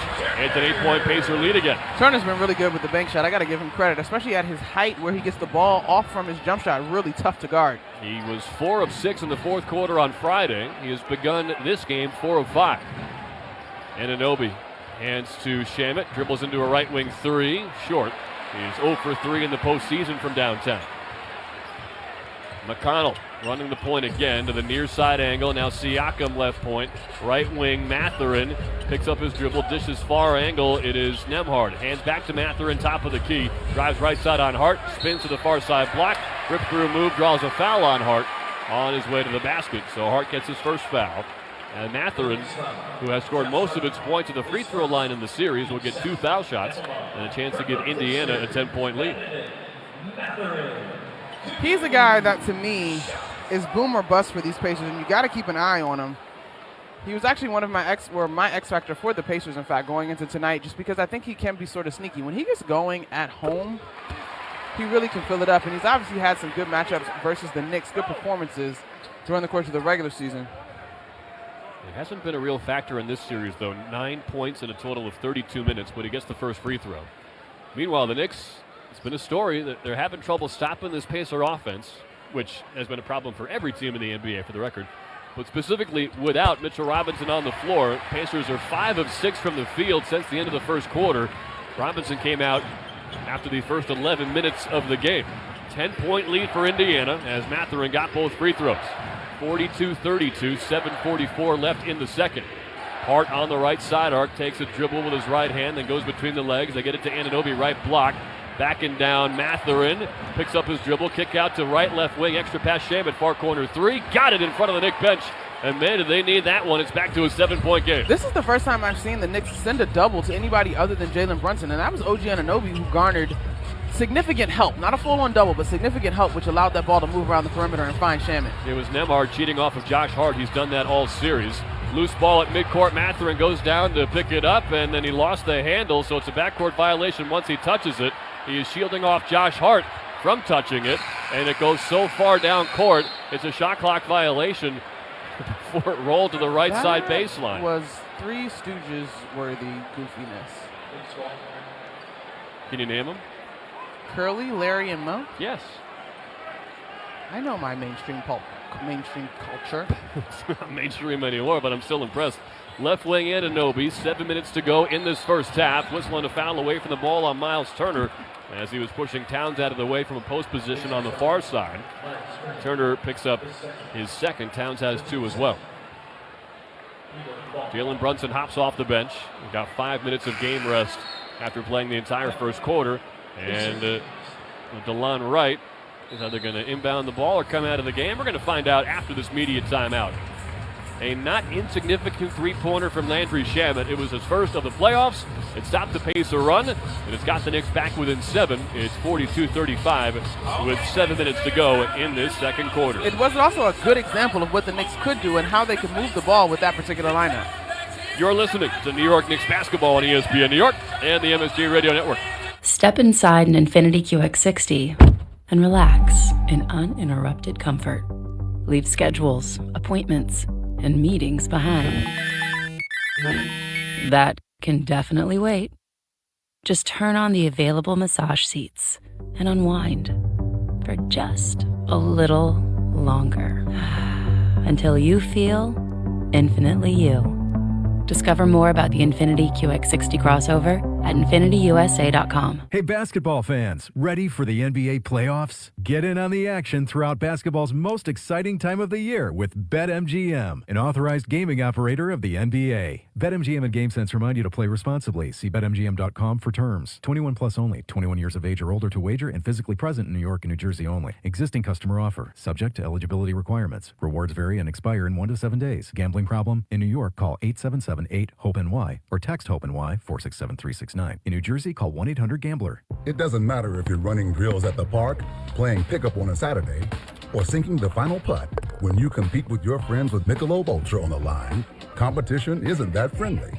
The trash talk, next level. And the stakes, oh, those are crystal clear. With only 95 calories and superior smooth taste, it's the ultimate trophy. Superior is worth playing for. Michelob Ultra, superior light beer. Enjoy responsibly. Copyright 2025, Anheuser-Busch Michelob Ultra Light Beer, St. Louis, Missouri. If you think with your stomach, it's time to listen to your ears. Smashburger is calling you, sizzling for you, smashing 100% Angus beef patties, all for you. The burgers are hot, the milkshakes are cold, the fries are crisp, and the next order up should and could be calling your name. But only if you listen to me, and your stomach, and your heart. Find the nearest Smashburger at smashburger.com. Knicks down 7. A Landry Shamet three-pointer has cut into the 10-point Indiana lead, but it is still 42-35 Pacers. Knicks are led by 11 points from Jalen Brunson. Here's a stat that shouldn't be surprising just with the style of play we've seen this series. The Knicks only have 4 assists on 12 made field goals. The Pacers 11 assists on 15 makes. It doesn't mean one way is better than another, but the results so far have clearly favored Indiana. Well, Indiana has a style that they are only continuing to add to, while frankly, from the Knicks, we're seeing some new lineups, which offer a learning curve in their own right. Ironically, though, the points in the paint are still even, and the Knicks have actually hit one more three than the Pacers. Both teams shooting around below the 25% mark from three. Yeah, that's the thing. Can you take advantage of what seems like finally an off-shooting half from Indiana? They enter the series shooting 41% from downtown, best in the NBA playoffs by a mile. And you wondered, was it a hot streak against two bad defenses, or is it real? Well, they shot 41% in game 1 and then 43% in game 2. Brunson's back into the game from left to right. The Knicks attack down 7. Brunson jab step Nembhard off his feet, and then he missed a wide open right elbow jumper. Brunson a 2-for-7 start, still has the game high with 11. Halliburton pick and roll with Tony Bradley, slips into the lane, jumps to pass to the near corner for Nembhard, and then Brunson fouled him off a pump fake. 2 fouls on Brunson. I don't think they're going to give Nembhard the upward motion after the initial pump fake. It is 42-35 Indiana, 6:39 to go in the second. Remember, foul trouble came into play in game 1. Late in game 1, Jalen Brunson didn't want to pick up his 6th, and though it is only his 2nd so far, he was so good about not fouling in game 2 in stark contrast. Nembhard and Bradley pick and roll, sets up a left wing sidestep 3 for Tyrese Halliburton. Off the back rim, rebound tipped off the hands of Hart, but he goes to track it down to the far sideline. Tried to dribble through a double team and didn't get away with it thanks to Karl Anthony Towns, though the Knicks keep it. Right corner, Bridges dribbles to the near elbow, across the lane now to the left elbow. Almost fumbled a pass to Towns in the far corner, but Cats got it, backing down the smaller Halliburton all the way to the rim, and a right-hand jam. Whistle and a foul. They're going to count the basket and one. It took a while for Sean Wright to decide if he was going to award the basket or not. Scott Foster goes over to double check. 3-point play for Karl Anthony Towns. It's a 5-point game, 6:10 to go in the second, and a free throw to come for Cat. I have no idea why Tyrese Halliburton thinks that this call would go his way. Yes, Cat does have to move his arm and extend, but he's practically hugging him. Well, they're going to challenge it. Oh, wow. The initial contact absolutely initiated by Tyrese Halliburton, but then Towns shrugged him off with the left hand, and then Halliburton dramatically did a jumping jack to show he was getting pushed. There is a hold by Karl Anthony Towns that I did not see on the initial replay where he actually grabs Tyrese Halliburton's arm. This is going to be interesting after all. Thrive-Well Infusion, New York's premier infusion and injection center, saving lives drip by drip. Towns running to the floor. Scott Foster is always concise with his microphone updates as they'll put the headsets on and take a look at a play that's going to be a 3-point swing. I think, though, Tyler, I think there's contact before Cat grabs Halliburton. There's two-hand contact and a lean. That, so far in this ball game, we've seen be called against both teams. Was it contact or marginal contact? We'll find out shortly. Let's pause 10 seconds to allow stations to identify themselves on ESPN New York and the MSG Radio Network. This is your radio home for New York Knicks basketball. This is 1050 ESPN, WEPN, New York. Getting some slow-mo replays of Tyrese Halliburton. His facial expression looks like he got shot. So if he gets this call, he earned every bit of it. He's got both hands on Towns' left arm, which necessitates the left-hand hook from Towns, which is the more visible of the contact. And unfortunately, all year long, this has been the story for Towns. It's not his fault, but because he's stronger than most players in the NBA, you notice when he pushes off a whole lot more than when he gets pushed. So we'll find out.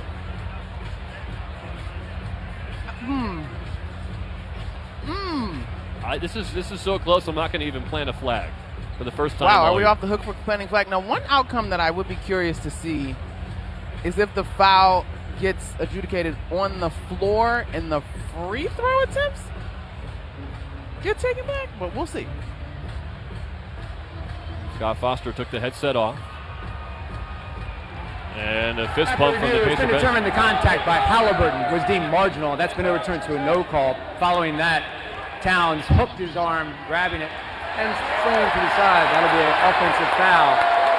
The challenge is being successful. They'll still be charged with timeout because it's the second in the mandatory window, but they will be able to challenge the subsequent plays. So 2 points off the board, no free throw for Towns. Instead, he picks up his third foul, 6:10 to go in the second quarter. He will stay on the floor. It is the OG starting five with Hart out there instead of Robinson. But now Mitchell Robinson will head to the scorer's table. I take exception to that being deemed marginal. Yeah. It's deemed marginal because Tyrese Halliburton is smaller than Karl Anthony Towns. Correct. If he did that to a guy his same size, that would have been called a foul on the floor. It's just a knee-jerk reaction from Towns. There's a guy hanging on his left arm, so what do? Get him off me. But Knicks don't get the call. Towns will come out. So it is Brunson, Bridges, Hart, Anunoby, and Robinson. Ariel Hukporty takes the closest spot on the bench next to Mark Bryant and the rest of the coaches. Pacer ball from right to left. It's a 7-point game again. 6 minutes to go before halftime. Halliburton up top, sidestep left wing, defended by Bridges. Good defense, has to pass to the right side for Neesmith. Down the lane, shoulders Anunoby, pump fake, lean in, runner is good, and a 9-point Pacer lead. That was a tough move by Neesmith, and OG Anunoby did a good job. Sometimes you are reminded that defense is just at the mercy of good offense. Especially with Neesmith. Game one, a career-high 30 points. Knicks held him in check for the most part in game two. He had 12, and that was his first basket of game three. Brunson at the foul line in the far corner. Bridges catch and shoot three. Short in front of the Knick bench, and Toppin gets the rebound. Bridges 2 of 7. 9-point Indiana lead. Halliburton up top to Toppin. Dribbles, spins on Brunson to try to draw a charge. No call, and a right-hand layup gives Indiana an 11-point lead. I like a good no call.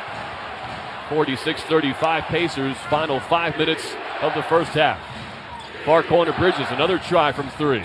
Missed again in front of the Knick bench. Offensive rebound Robinson. Out high to Anunoby. Left point triple. Wide left. Rebound Shepard. Knicks are 3 of 16 from downtown. Anunoby's footwork on that catch looked as if he was second-guessing the opportunity. He's got to be able to pull that one with confidence. Neesmith drives on Brunson far side. Brunson goes down again, and they're going to call a foul on him. Neesmith missed the bank shot, but he'll get 2 free throws. As things are getting ugly early for the Knicks. All the momentum on Indiana's side. They got one of the best home court advantages in the NBA in full throat. And 2 foul shots for Neesmith and chance to make it a 12 or 13-point lead. They are on a 14-5 run. Very extended.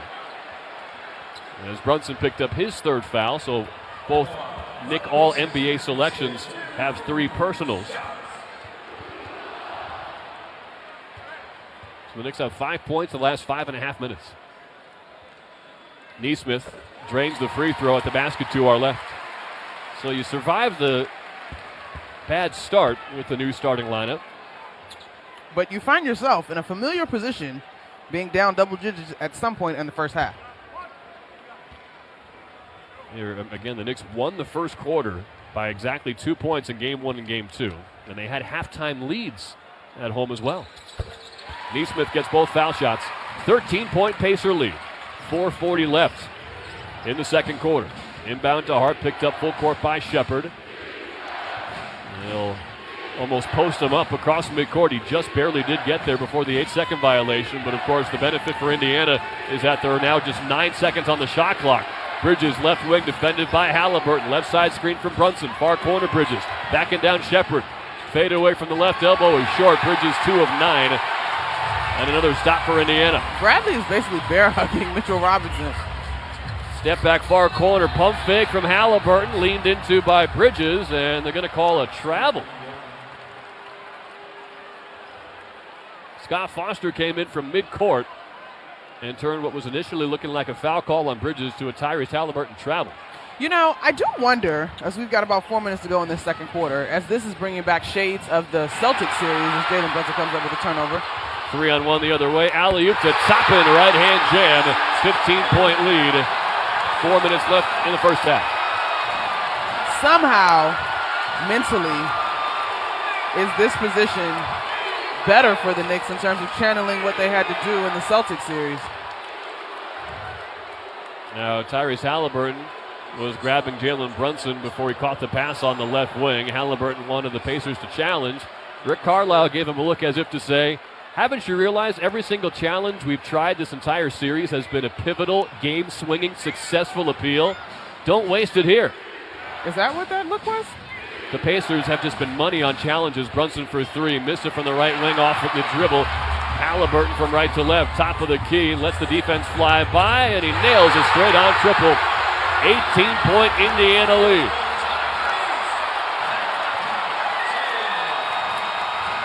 Well, you better hope the Knicks are in familiar territory. They're about to go down 20 as Halliburton stepped in front of Bridges, goes coast to coast, and a right-hand jam makes it 55-35 with 3:20 to go. And at this exact moment, the Knicks have been never closer to the brink of their season coming to an end.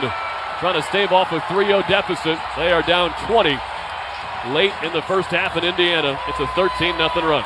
We knew that they would have to dig deep to get out of here with a win in either Game 3 or 4, but if they plan on doing anything here in Game 3, it is approaching die time. You've got to give it all you got, and yes, you haven't even gotten to the second half of basketball, but they really are going to have to be diligent about shifting the momentum in this one, because right now it's all Pacers without question. Get to your local Verizon store today to trade in any phone in any condition guaranteed, and get a great deal on a new 5G phone with Unlimited Ultimate. And when you get that phone, don't scroll social media. It's probably ugly right now. The Knicks are down 55-35. Tyrese Halliburton is dunking and peacocking on New York. 20-point Pacer advantage. As Monica said, there's something about this Knick DNA where they kick it into high gear when they're down big, going back to that Celtics series. But what's interesting is the Celtics, they didn't really learn that lesson, did they? They blew a 20-point lead in both Game 1 and Game 2. We've seen this Pacer team able to quickly learn lessons. And for them, the message has been we're never out of a game. The Knicks have come up empty on 6 consecutive shots. Meanwhile, the Pacers have connected on 5 in a row. Brunson 2 of 8, Bridges 2 of 9, Towns 2 of 7. Anunoby at the foul line, rip through move, lefty layup. Finally stops the 13-0 run. It's back to an 18-point game. You got to chip at this thing little by little, but as much discussed, the defense is where it's going to have to start. Halliburton near wing, up top to Neesmith, pump fake to 3 on Brunson, drives right past him, and he's fouled by Robinson, blocked after the whistle by Anunoby. And foul shots coming for Aaron Neesmith. Yeah, so right now is the swing point in this entire Knicks season. Yep, I would agree with you, partner, and one of the things that has been thematic in this one is how the Knicks are handling their turnovers and how the Pacers are converting.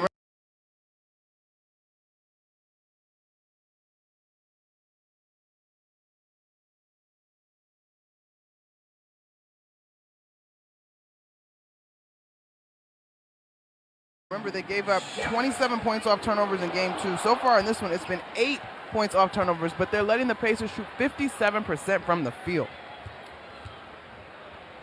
Either it's another 20-point comeback as Neesmith misses the first free throw at the basket to our left, or it's a 3-0 deficit.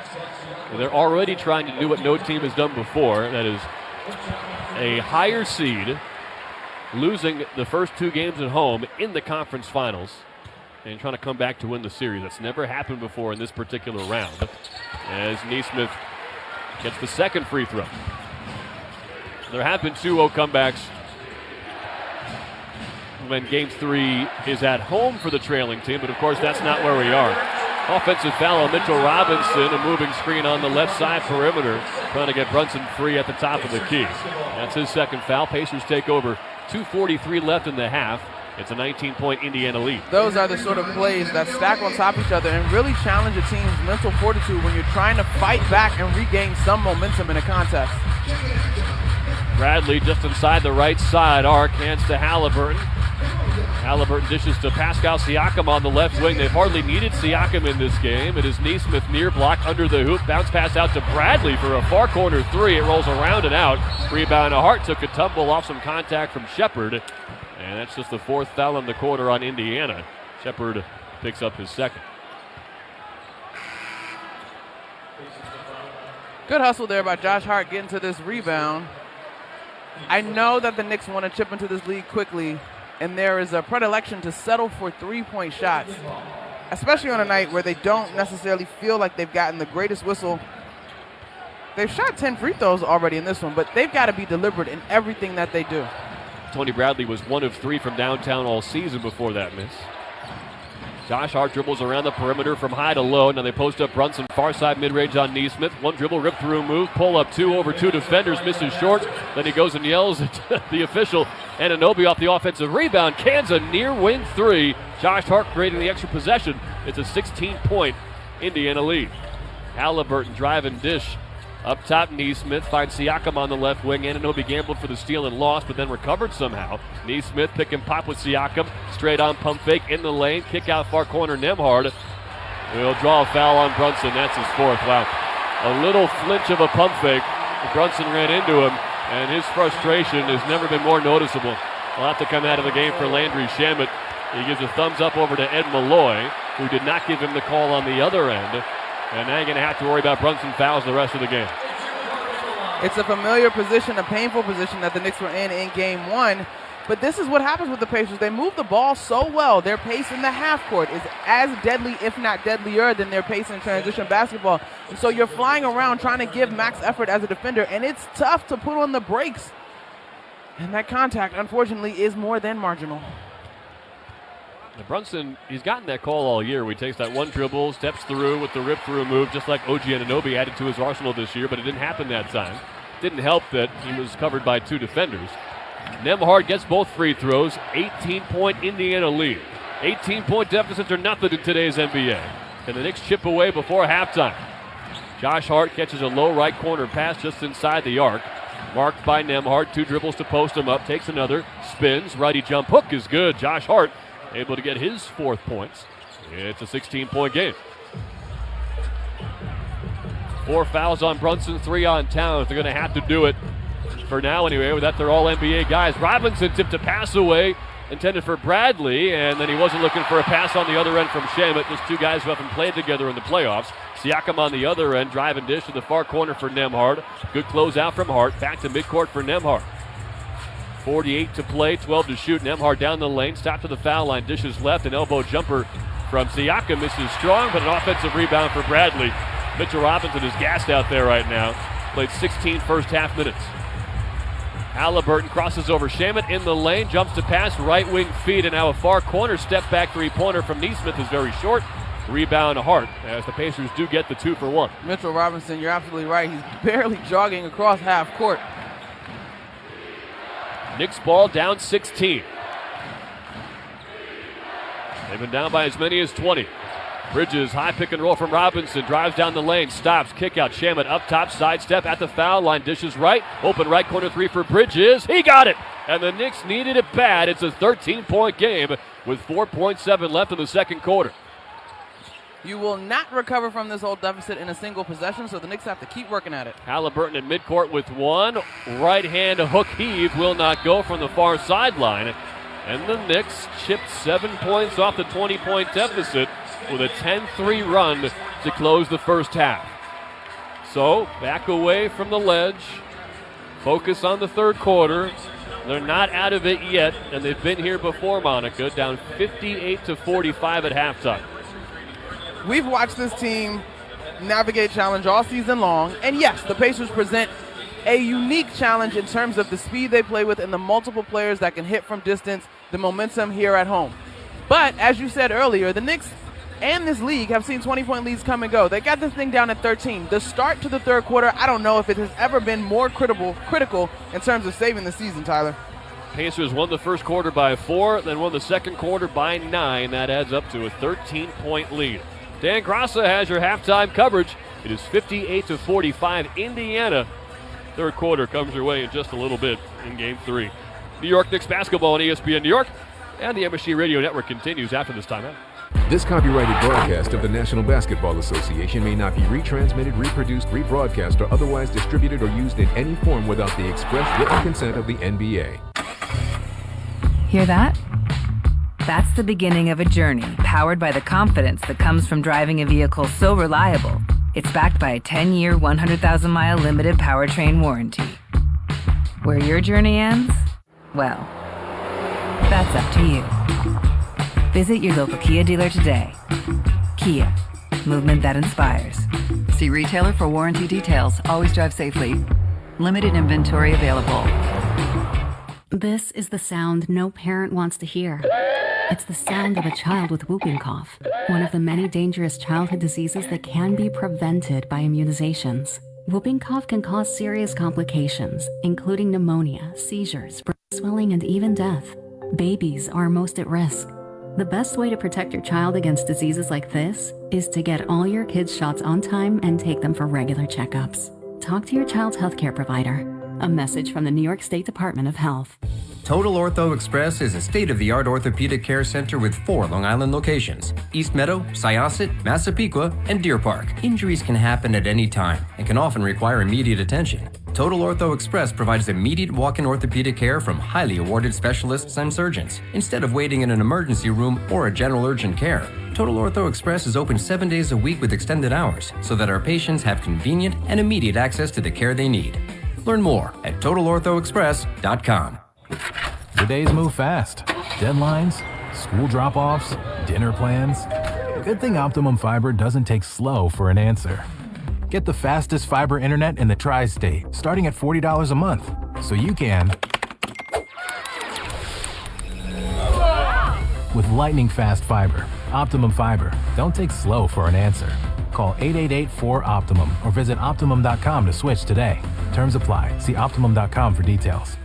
Fanatics Fest NYC is back this June 20th through the 22nd at the Javits Center. Buy your tickets now and save 10% off your tickets by using promo code KNICKS. Come see the world's greatest lineup of athletes, including Derek Jeter, Tom Brady, Eli Manning, Kevin Durant, Mike Piazza, and over 200 more. Experience immersive activations presented by the top sports leagues as well as over 700 tables of trading cards and memorabilia. Use the promo code KNICKS at fanaticsfest.com to save 10% off your tickets to the greatest sports fan festival ever assembled. You want to get the most for your money. That's why more Mazda buyers choose Ramsey Mazda. Lease a new 2025 Mazda CX-30 all-wheel drive, only $239 for 36 months. Start shopping now at RamseyMazda.com. Choose wisely, choose Ramsey Mazda. Call 833-853-2970 for details. Excludes tax, title, and registration. Zero security deposit. VIN SM820914. MSRP $26,680 and $6,225. This is the Spectrum New York Knicks halftime show. Now, here's Dan Graca. And we welcome into the New York Knicks halftime report. It's brought to you by Spectrum. Dan Graca with you. One half of the books, and it has not gone according to plan for the Knickerbockers. They trailed the Pacers by a score of 58-45 in this all-important Game 3 of the Eastern Conference Finals. And it's time now for the best parts of the half, brought to you by Smashburger. Not a lot going right for the Knicks in those first two quarters, but just before the half would go final, Mikal Bridges tried to get the Knicks a little bit closer. Bridges, high pick and roll from Robinson, drives down the lane, stops, kick out, Shamet up top, sidestep at the foul line, dishes right, open right corner three for Bridges, he got it! And the Knicks needed it bad. It's a 13-point game with 4.7 left in the second quarter. 7 in the first half for Mikal Bridges, one of 5 trifectas for the visitors in that opening half. They're 5 of 19 from 3. Indiana just 3 of 13, but the Pacers shooting 51% from the floor, and they have built up a 13-point lead. That was the best parts of the half, brought to you by Smashburger. With locations throughout the New York City area, Smashburger is ready to greet you with a variety of smash-to-order burgers, fries and sides, milkshakes, and more. To find your nearest location or to place an order today, visit smashburger.com. A lot of other things in that first half we have to get to, and let's break it down now with our good pal from MSG, of course, Wally Serbiak. Wally, Dan Graca, always great to catch up with you, my friend, but a lot before the game went into the lineup change for the Knickerbockers. Mitchell Robinson in, Josh Hart out. Certainly in the first two quarters has not yielded the returns they would have hoped for so far. Yeah, it started off okay because you had a little bit of size, and the Pacers didn't get off to a start where they made their first 8 shots, like in the game 1 of the series, and then a 19-9 lead. But it did throw off, I think, the rotations a little bit. Obviously foul trouble was a big part of it. Jalen's got 4. Karl Anthony Towns has 3, and, that's a big problem for the Knicks. Listen, they're down 13. They played as bad as they possibly could play. They had a lot of new faces out there in the game. And, the thing about NBA players are, I understand that you got to make adjustments, but players are also creatures of habit. So when you look around and you got different faces out there in such a crucial game in the season, I think the Knicks lost their aggressiveness a little bit. That's a hostile environment out there in Indiana.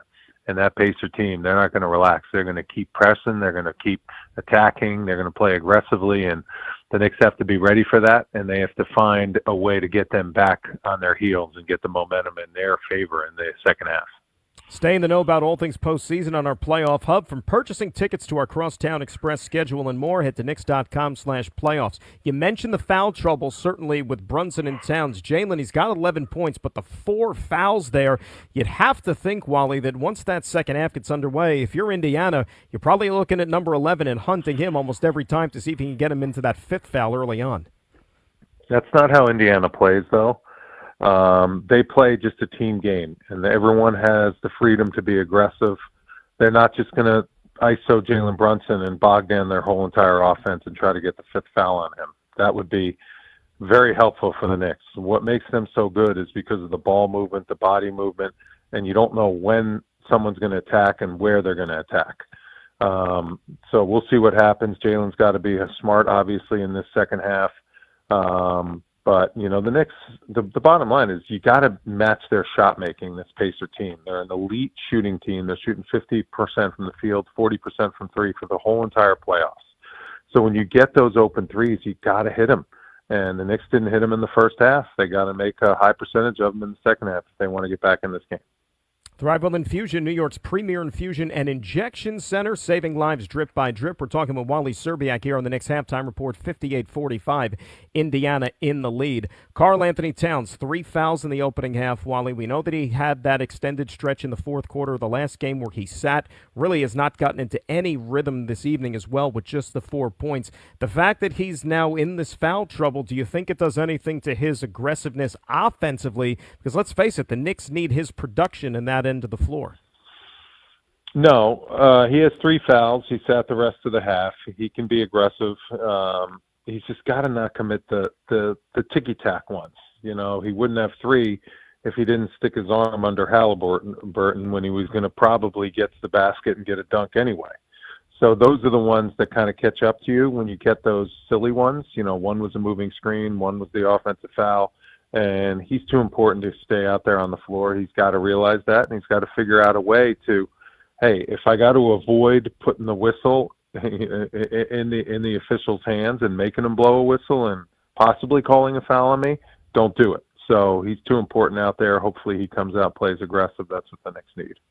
Indiana's been really stout defensively in that opening half. The turnovers starting to mount in that second quarter for the Knicks, and you see the Pacers getting out and running. I mean, fast break points right now are up to 14-0 in favor of the home team. Let's get to the keys to the half, Wally, driven by Ramsey Mazda. What do you think it's going to take here in half number 2 for the Knicks to get back in this game?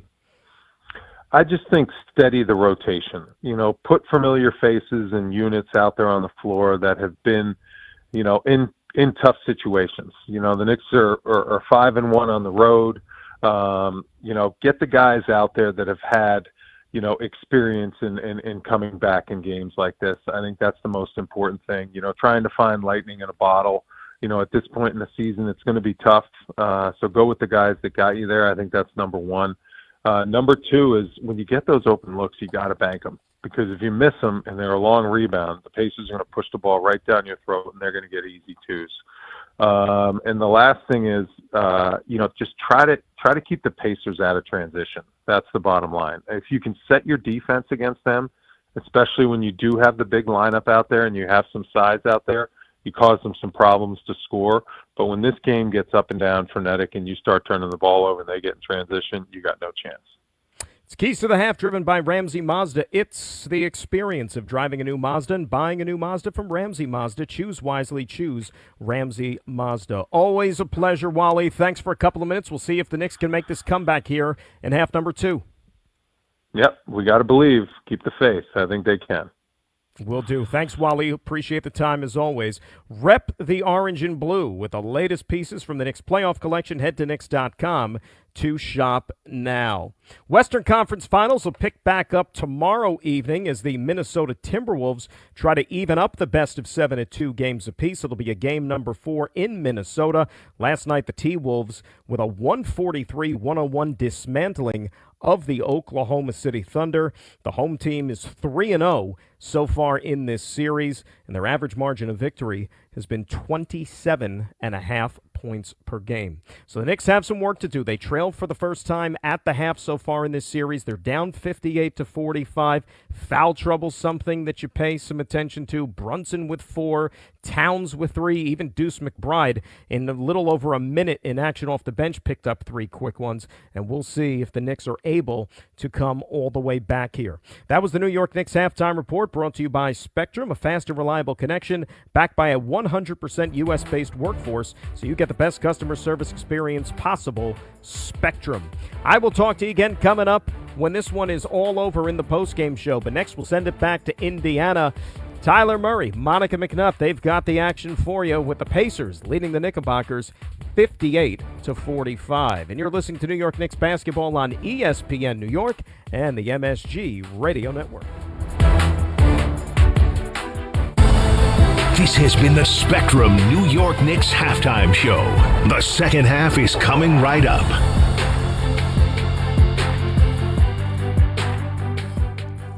Knicks fans, when deciding to take a charter bus, there's only one choice. That's Best Trails and Travel, New York City's premier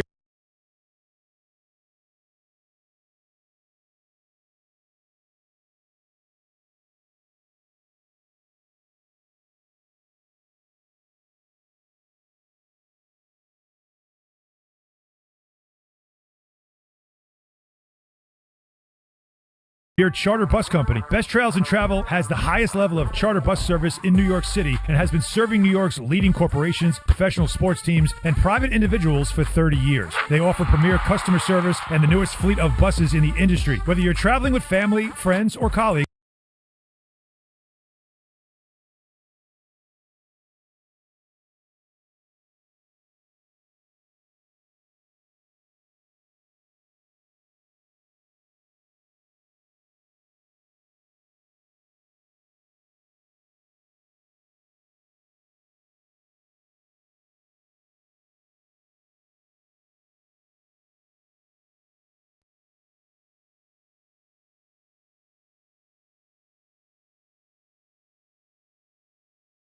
Best Trails and Travel guarantees you the ultimate traveling experience. Visit them at besttrailstravel.com or call 212-206-6974.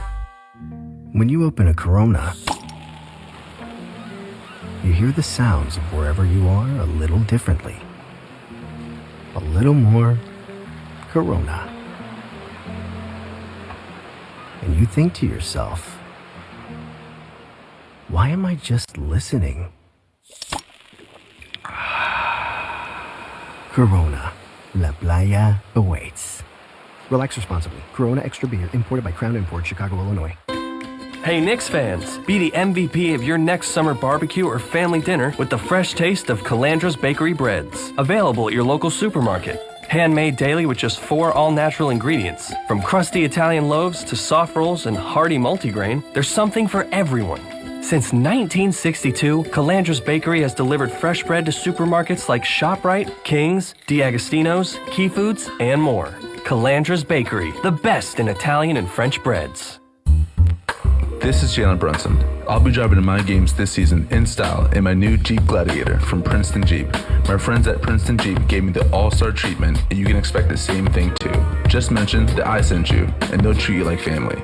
Princeton Jeep has tons of inventory, great deals, and all new and used vehicles. Visit Princeton Jeep at 1045 State Road in Princeton, New Jersey, or online at PrincetonJeeps.com and tell them Jalen sent you.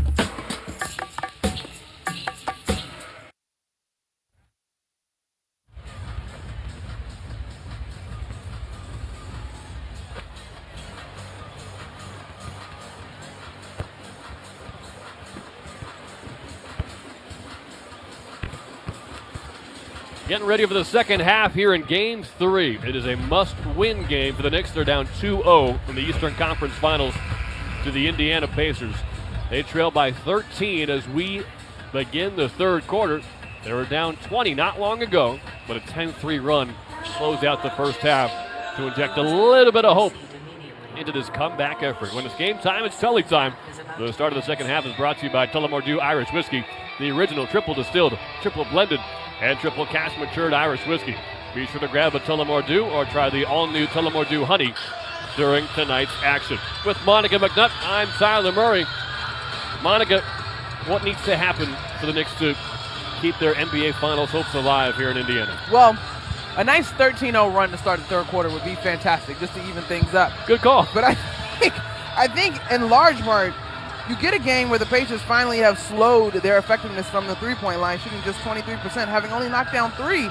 But the problem is the Knicks are shooting just 26% from 3, having only knocked down 5. And so they're going to have to come into this third quarter, decide that defensively they're going to be smart, they're going to do their best to communicate, they're going to come up with defensive rebounds and get quality shots on goal on the other end. It is no small task to come back against this energized Pacer team at home. But I believe that the Knicks have shown through the year that they have the intestinal fortitude that is required to get it done. Indiana will start the second half with the ball as they go from left to right in the gold and blue. Knicks in their royal blue and orange tonight. It is Brunson, Bridges, Anunoby, Townsend, Robinson, the same starting 5 that began the game. Siakam, far side baseline drive, pull up 2, rips the net over Towns. That's a tough shot from Siakam. He's got 6 points, and the Pacers lead by 15. And unfortunately, fouls are going to be a thing to keep in mind in the second half of the Knicks. Karl-Anthony Towns with 3 and Jalen Brunson with 4. Deuce McBride had 3 in 1 minute. He has been a non-factor in this game. Brunson drives baseline from left to right, dribbles in the circle in the paint. Lefty floater, back rim, no, but a foul on Turner. That's his third. And Brunson finally gets the call he's been asking for the entire game. 2 free throws to come. Opening minute, second half. Knicks down 15. Free throws are a great way to chip into this deficit. The shot clock and the game clock are stopped. And you're right about the frustration factor with Indiana finally having what seems to be an off shooting night. 3 of 13 from downtown, but the Knicks haven't been able to take advantage. Bridges 1 of 5, Brunson 1 of 4, but he does get his 7th free throw in 7 tries with 1 more to come. And this, really the second quarter, the first time the Knicks have been, I guess you could say, thoroughly outplayed. The largest lead across the first 2 games for Indiana was 10. And they led by 20 at one point on that 13-0 run. But with the Brunson free throws, it's back to a 13-point game. The really full essence of hope for this comeback is the fact that the Knicks have hung around and had a chance to win every game so far as Halliburton misses a right corner step back over Towns. More good defense from Cat. Brunson outlets to Bridges. Now far corner Anunoby sets his feet. Thinking about a 3, able to drive on Siakam instead. Stripped, got it back in the lane. Kick out to Bridges with 12 to shoot. Left side screen from Anunoby, pick and slip. Bridges keeps dribbling left side in the paint. Finds Brunson far corner, closed out by Nesmith. To the right wing for Bridges, 4 to shoot. Up top Anunoby, sidestep 3-pointer. Noah pump fake, and now he launches the 3. Front rim, back rim, good. Off the backboard as well. Anunoby, a kind roll and a 10-point game. He's so good off that left step back in terms of getting his balance, and that time able to keep his foot down to avoid getting called for a travel. I don't think that quite evens out Halliburton's lucky bounce in game 1, but it felt similar as Turner catches inside and hits a left-hand layup underneath the hoop. It's a 12-point game. Well, that pass was made just as Mikal Bridges and Karl-Anthony Towns were trying to switch to more favorable matchups, and so credit the Pacers for identifying the mismatch temporarily. Trying to set a screen for Brunson off ball, but they can't get it to him. Robinson on the right side wing will hand it to Brunson. Turns the corner up top, ducks at the foul line. Turnaround pump fake. Now a jumper over Nembhard. Too much. Rebound swatted by Nesmith out of the way of Towns. 12-point Pacer lead. It's their ball from left to right. Nesmith connects with Halliburton to reset along the right sideline. On the wing now with Towns matched up. Will sidestep. Thought about a 3, but Towns stays with him. They'll try it again with Halliburton off a pass from Siakam. Nowhere to go, so he dishes to Siakam, who's now defended by Towns again. In the paint, fall-away jumper, no too strong, and a loose ball foul against Nesmith, who pushed Brunson out of bounds. So Nesmith picks up his 2nd personal. The Pacers are clearly picking on Karl-Anthony Towns to begin this 3rd quarter, but he is more than holding his own. It's a 12-point game. I am trying to rack my brain for the times that I've seen the Knicks play any zone this season. I just keep thinking about what Cleveland was able to do, but that's not even. I think the answer is never. Yeah, I think we got a couple of possessions, and I was very confused because I was like, is that a zone? Brunson and Robinson straight up pick and roll down the lane. Brunson pulls up for 2 and rainbows it in from the middle of the lane. It's a 10-point game again. 9:18 to go in the 3rd. Halliburton at the left elbow backs up, and yes, it's Karl-Anthony Towns to try to switch Bridges onto him, and they do. So now it is Halliburton on Bridges back near midcourt. Left side screen from Siakam. Bridges tries to fight through it. Pass to a cutting Siakam. Dish to the right corner. 3 from Nembhard. Too strong. He finally missed his 3, shooting 53% in the playoffs, which is absurd.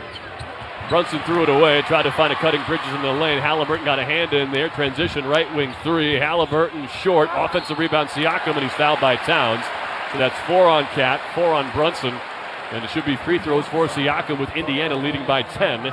8:45 to go in the 3rd. The compounding effect of turnovers in this one could have been, even if it's not the Mikal Bridges pass that you connect on it, but if you're patient and you get a 2, this is a potential 4-point swing, plus the foul, which, I don't know, make it a 5-point swing to account for Karl-Anthony Towns picking up his 4th, because you're going to need his ability to score if a comeback is to be completed. And I hate to belabor the point as Siakam lines up the first free throw and rattles it out at the basket to our right. The Pacers are one of the worst offensive rebounding teams in the league.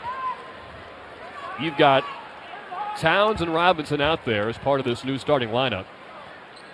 You're out rebounding them by 1, and you only have 2 more second chance points. It feels like with this lineup, you have to dominate the offensive glass, don't you? Well, part of it is the way that the Knicks play, right? They operate almost a 5-out, a 4-out, 1 in, and the in is sort of at the top of the key, because neither Karl-Anthony Towns or Mitchell Robinson are a traditional big that you're going to pass the ball into them in the post and expect them to dominate. And so they're not really in position when Jalen Brunson comes to the gut of the paint, because if they were standing there, it would be too crowded for him to operate. That's a fair point. The spacing continues to be a question mark. Siakam got 1 of 2. Right wing long range shot for Bridges off the back rim. Rebound Neesmith. Not sure if Bridges' foot was on the line or not, but that's immaterial. Top of the arc, Halliburton dribbles to the right elbow, pull-up jumper over Brunson. Perfect. 65-52 Indiana. Halliburton's got 11. Balanced scoring attack from Indiana. He's their leading scorer. Looked like an alley-oop or lob try from Bridges to Anunoby, but it hit the rim and came loose. Halliburton to the front court, finds a cutting Nembhard at the foul line. Back to Neesmith, straight on 3, rattles in. And that's going to happen. Indiana's not going to shoot 18% from 3 all night. They're now 4 of 17. They've got a 16-point lead again, and Tom Thibodeau calls timeout with 8 minutes to go in the third. You worked so hard to make that lead something, or the deficit, I should say, for the Knicks, something that is digestible, but then turnovers are costly. They literally breathe life into this Pacers offense.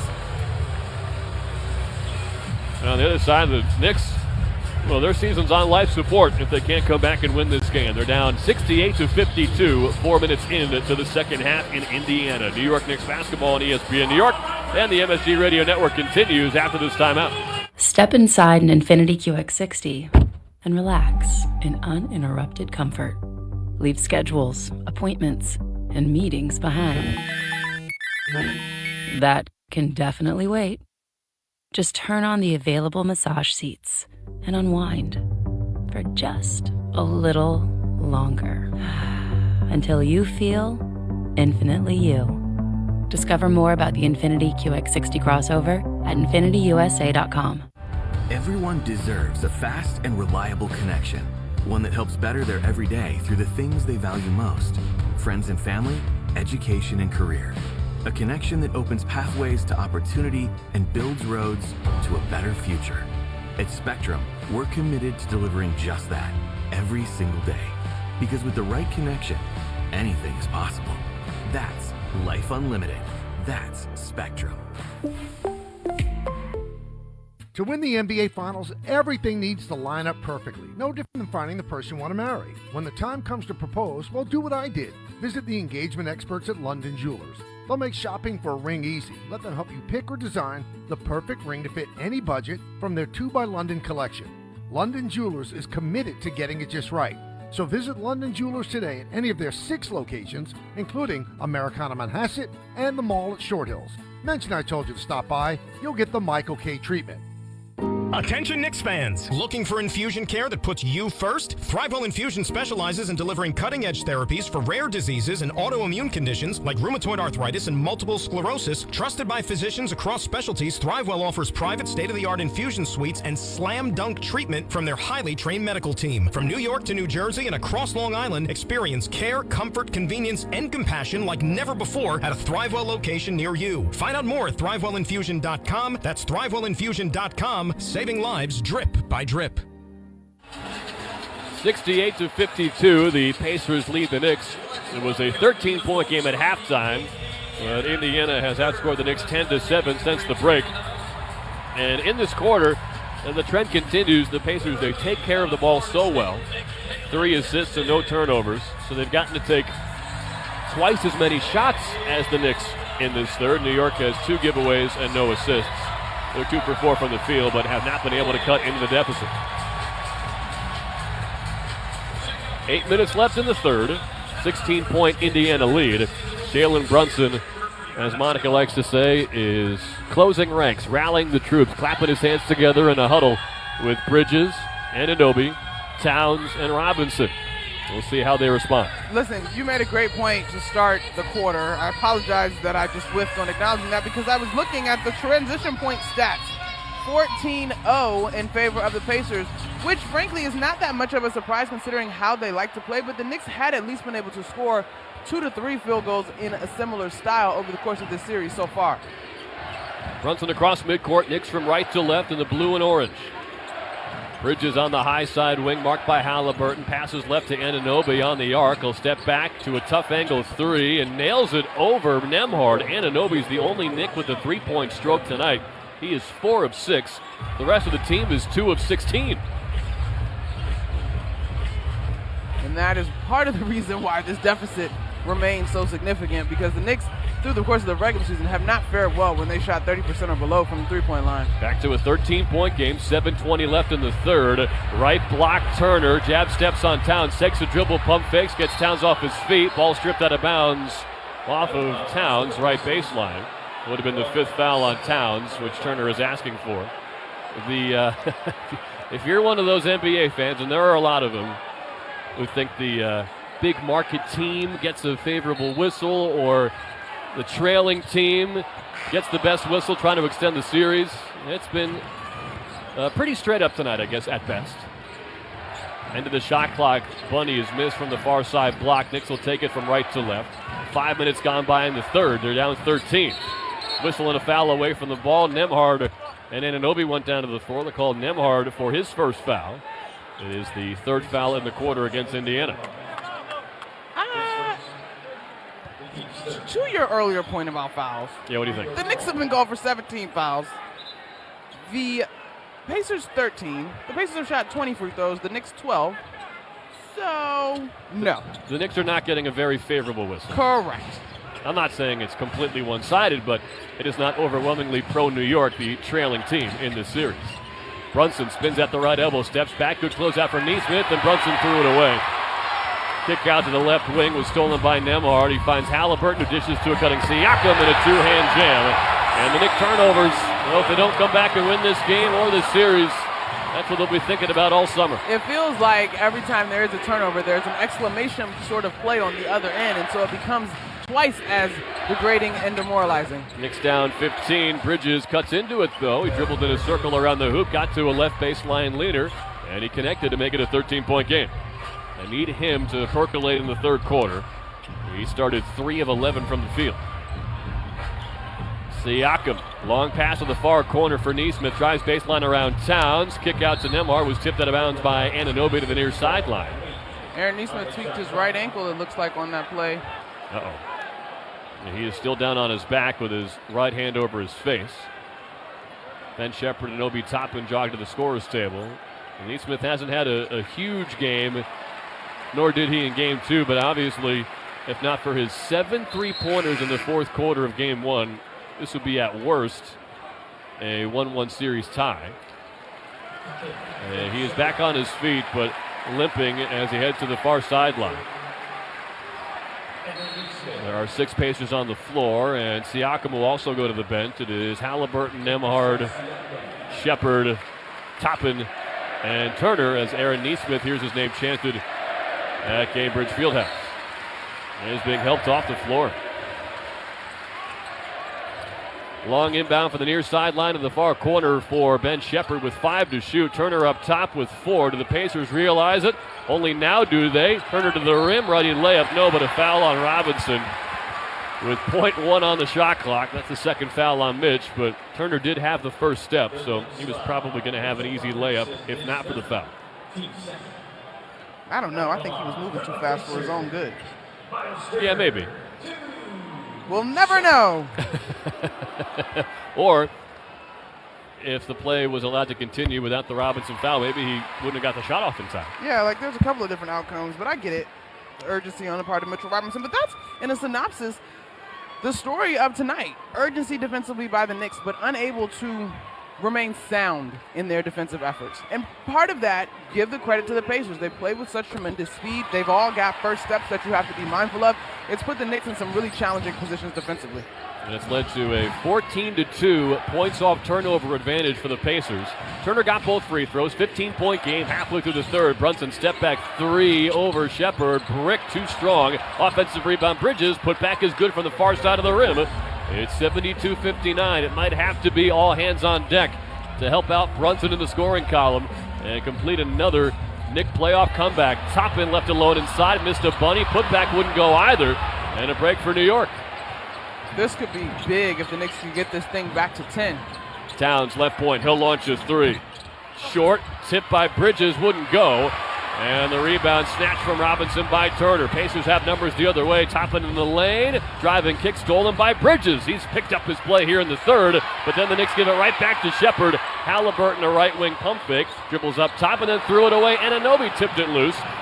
Brunson fires ahead to Bridges. 2-on-2 the other way. Bridges down the lane, out of the far corner, met by Toppin, picked up his dribble, finds Towns on the far side baseline, into a cutting Brunson, stolen by Shepard. That was a pass to a defended player. Alley-oop to Toppin is good. 74-59. And after the Knicks got back-to-back turnovers, they do not turn it into any points. They're down 15. I feel like my eyes are going to pop out of my head trying to keep up with this. Josh Hart and Deuce McBride about to check in. They could use a big Deuce second half. Brunson picked up his dribble far corner, trying to find Robinson to get out of trouble. It's poked out of bounds by Turner with 8 on the shot clock. So, we'll get our first Knicks substitution of this third quarter. It's a -2 for this new starting 5, a 16-14 Indiana advantage. McBride and Hart come in for Anunoby and Towns. The Pacer bench, as they're constructed to do, is outscoring the Knicks 25-7. Timeout, Rick Carlisle, with 4:26 remaining in what feels like a pivotal third quarter. Can Hart, McBride, Bridges, Brunson, and Robinson cut into this 15-point deficit to make a game out of this before the fourth quarter and get the Knicks off the ropes? They're down 15, and in the series, they're down 2-0. You're listening to New York Knicks basketball on ESPN New York and the MSG Radio Network. Hear that? That's the beginning of a journey powered by the confidence that comes from driving a vehicle so reliable, it's backed by a 10-year, 100,000-mile limited powertrain warranty. Where your journey ends? Well, that's up to you. Visit your local Kia dealer today. Kia, movement that inspires. See retailer for warranty details. Always drive safely. Limited inventory available. Hey basketball fans, ready for the NBA playoffs? Get in on the action throughout basketball's most exciting time of the year with BetMGM, an authorized gaming operator of the NBA. BetMGM and GameSense remind you to play responsibly. See BetMGM.com for terms. 21 plus only. 21 years of age or older to wager and physically present in New York and New Jersey only. Existing customer offer. Subject to eligibility requirements. Rewards vary and expire in 1 to 7 days. Gambling problem? In New York, call 877-8-HOPE-NY or text HOPE-NY 467-369. In New Jersey, call 1-800-GAMBLER. Not hungry right now? Think about a burger. Still not hungry? Think about a smash burger. Yeah, that's what we thought. Can you hear the sizzle of the griddle? Can you smell the Angus beef? Can you taste the charred perfection? The hunger's kicked in. The salivary glands have turned on like a spigot. It's time to make it yours. Go to smashburger.com to find the closest spot. This is the sound no parent wants to hear. It's the sound of a child with whooping cough, one of the many dangerous childhood diseases that can be prevented by immunizations. Whooping cough can cause serious complications, including pneumonia, seizures, brain swelling, and even death. Babies are most at risk. The best way to protect your child against diseases like this is to get all your kids' shots on time and take them for regular checkups. Talk to your child's healthcare provider. A message from the New York State Department of Health. Back. But every time it feels as if they're getting close, an unforced error, which is usually a Knick turnover, leads to a highlight sort of play on the other end for the Pacers. Bridges back in Halliburton in the lane. Step back jumper rolls in from the middle of the paint. And Mikal Bridges has 13 points after starting 3 of 11, and they've needed every one of them. It's a 13-point game again. Halliburton right elbow, hangs in the air, bank shot, rolls in. He thought he got fouled by Bridges. He took off from the right elbow, free throw line extended, and he glided to the rim. It was basically a layup. I couldn't tell if that was going to be a pass or a layup. It turned into a layup. I don't think he could either. Brunson down the lane, sidesteps a couple Pacers, and rises to the rim for what we'll call a left-hand dunk.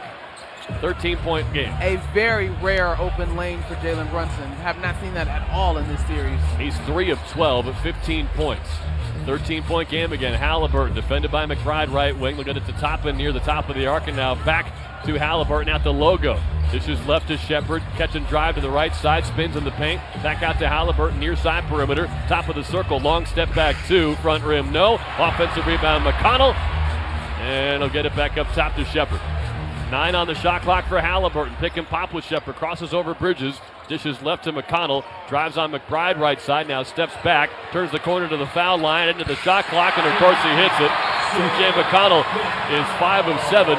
He's got at least 10 points in all 3 games. That's now 12 for him in Game 3. It is a 15-point lead. I am very mindful when I say this because I don't want to be a part of the brigade about the rotation.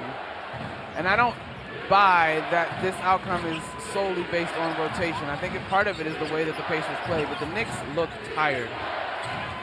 Brunson, left side arc, drives inside on Shepard, powers through some contact and missed a layup that he's made all year. McConnell on the other side. Pacer ball up 15 from left to right with 2:40 left in the third. McConnell baseline drive around McBride, but he couldn't get a shot off and dribbles all the way back out toward midcourt. Far corner, Toppin, and he stepped out of bounds on the far sideline because of a good contest from Josh Hart. So Knicks will take over, down 15. 2:40 left in the third. And yes, there are 4 players on the Pacer bench who have played 10-plus minutes, including Tony Bradley, who signed a couple of 10-days. The best comparison we could come up with was it would be like Precious Achiuwa or more likely Ariel Hukporti playing double-digit minutes in a playoff game. Just different styles. Bridges drives on the right side of the lane. Step back 2 is short. Breaks up a hot stretch for Bridges. In addition to the Pacers going 10 deep, they've got scoring output from all 10 guys. Especially McConnell with 12. He'll take it to the right baseline, pulls up for 2, and the shot won't count because Bradley ran over Brunson, setting a screen at the right elbow. And Landry Shamet, who's going to have to be the secret weapon, will take off his warm-up and come into the game. Knicks down 15, approaching the most important fourth quarter of the Tom Thibodeau era. Going to keep their season alive in the Eastern Conference Finals. Bridges will come out, not for lack of performance. Inbound comes to McBride. Will speed across midcourt. Left free throw line extended. Stopped by McConnell. Keeps his dribble left wing. Now drives left baseline. Pull up 2 is good for Deuce McBride. Finally on the board after playing just 1 minute in the first half with 3 fouls. 13-point game. Nembhard hounded by Shamet. Takes him to the dotted line. Turnaround, pump fake, kick out Toppin. Top of the arc, hands to Nembhard. Switched on to by Hart. Right side perimeter, screen from Shepard. Pick and pop. They're going to post up Toppin on the smaller Shamet. 3 to shoot. Left hand dribble, right block, runs him over. Offensive foul. Landry Shamet forces the turnover. That gets a rise out of the Knick bench. He'll take over, down 13. 99 seconds to go in the third. An outstanding effort by Landry Shamet immediately when he comes into the ball game. Even though he drew the foul versus Obi Toppin, when he had to guard Andrew Nembhard, he did a great job of staying on 2 feet and going through all the pump fakes, not biting on the pump fakes, making Nembhard give up the basketball. Another potential secret weapon, DeLon Wright's coming in for Jalen Brunson. Brunson, 8 of his 17 points have come at the free throw line. He is 4 of 14 from the field. Like every Knick game, they're going to need him in the fourth quarter. 95 seconds left before we hit the fourth. Knick ball from right to left, down 13. McBride, top of the circle, steps back, dribbles in, pull up 2, draws a foul, and he'll get to the free throw line. McConnell was reaching in. That's the first foul on him. And 2 free throws for Deuce with 1:26 left in this third quarter. That's we can label a regular season foul, but I think it was properly called. As McConnell was in front of McBride, moving from his left to his right. I am befuddled by your distinction because the Pacers have gotten lots of regular season foul whistles in their favor. Yes, true. Look, man, these teams on paper, I mean, the first 2 games of this series were thrilling. In particular, the first one. The Knicks obviously were on the wrong side of history, though. I still think we could be in for a photo finish in this one. It's going to take a lot out of the Knicks. I remember game 2, they were down 10 points with 2.5 minutes to go. They made it a 1-point game on the Josh Hart layup with 14 seconds to go. It's an 11-point game right now. 1:19 to go in the third.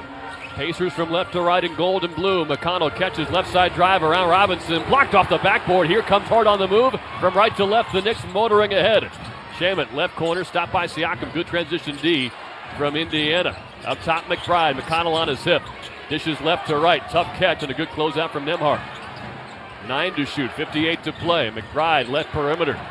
Off the dribble 3. Nails it over Nembhard. It is a big Deuce McBride second half, and the Knicks are back with an 8. With this lineup on the floor, Deuce McBride is honestly your best creator in terms of creating for others and himself. 7-0 New York run. And if I'm not mistaken, it's been all Deuce McBride. I'm not mistaken. 39 seconds left in the third. Offensive foul, Benedict Mathurin. And it's Deuce McBride who drew the moving screen charge. 8-point game, 37 seconds left. Pascal Siakam doing the kind of clap that acknowledges things aren't going well for his team, trying to fire him back up, but things have turned back New York's way. Now here's what makes this tenuous, and it's an outstanding contribution from Deuce McBride in this ballgame, but Tyrese Halliburton is not on the floor, and he is getting ample time to rest. I don't know if Aaron Nesmith will return to this ballgame. He went out with that ankle injury. Towns into the game. McBride got stripped on the left side, dives on the deck for it, and it's squirted free for Nembhard. Pacers on the move from left to right. And they were thinking about going 2 for 1, but wisely pulled back. Just 2 seconds between the timers. The Knicks have accomplished the short-term mission. They have made a game out of this, down by 8 after trailing by 20. 10 seconds left in the quarter, 7 to shoot. Mathurin left wing, inside to a wide-open Turner, and he jams it home. Those types of miscommunication have been the death knell for the Knicks throughout this series. Hart down the lane with 3, kick out to McBride. 3-pointer at the horn is wide left, and it will be a 10-point Pacer lead heading into the fourth quarter. Shamet and Hart talking to each other as they head to the right side bench. One of them was supposed to switch on to Miles Turner, but because of that 7-0 run that Turner ended, the Knicks are very much alive. It has not been pretty, and it hasn't been a whole lot of fun, but they're down by 10 heading to the fourth in a game they simply cannot lose. It's do or die. This, to some degree, this is what every athlete wants, an opportunity to fight for a trip to go to the best round, the finals. As athletes, you tend to embrace the adversity, and this is certainly going to be an uphill battle for the Knicks. But if they can put together a few more spurts similar to the one that Deuce McBride just led them on, they will have an opportunity to get out of here with a win. 80-70, Pacers lead the Knicks.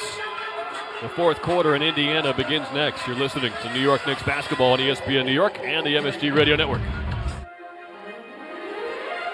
New York Presbyterian gives you the healthcare choices you want, like over 450 locations in Manhattan, Brooklyn, Queens, and Westchester. Virtual care that lets you connect with us digitally. World-class doctors from Columbia and Weill Cornell Medicine, and Health Matters, an online source for the latest health and wellness topics and tips. Experience extraordinary healthcare when and where you need it. Stay amazing. New York Presbyterian.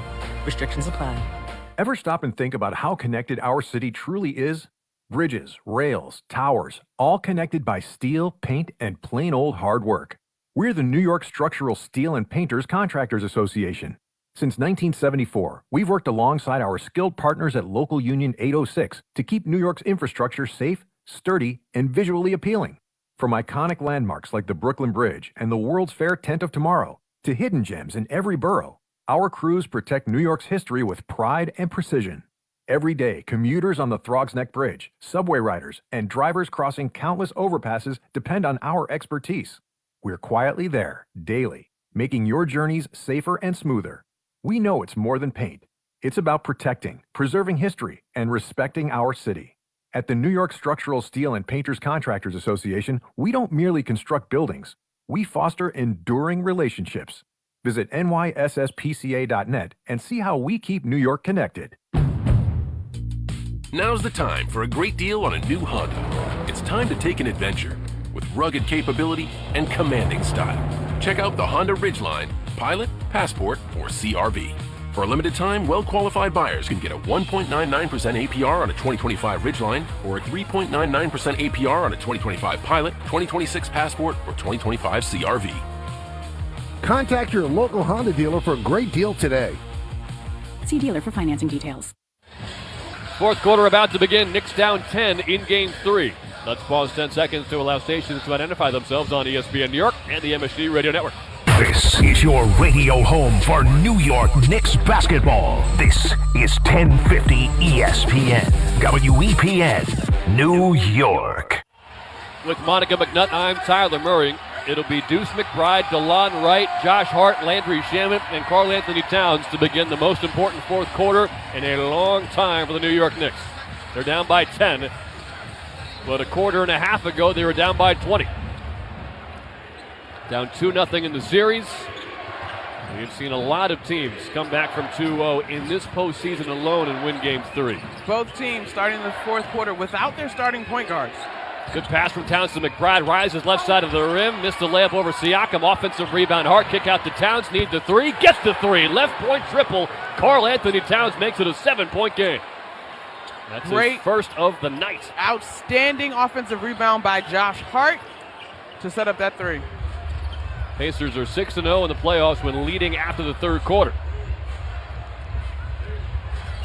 McConnell running the point.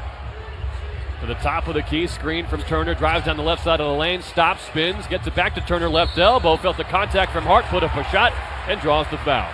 Missed it short, 2 fouls on Hart, and free throws coming for Turner, who had 13 fourth quarter points on Friday. I am so fascinated by this.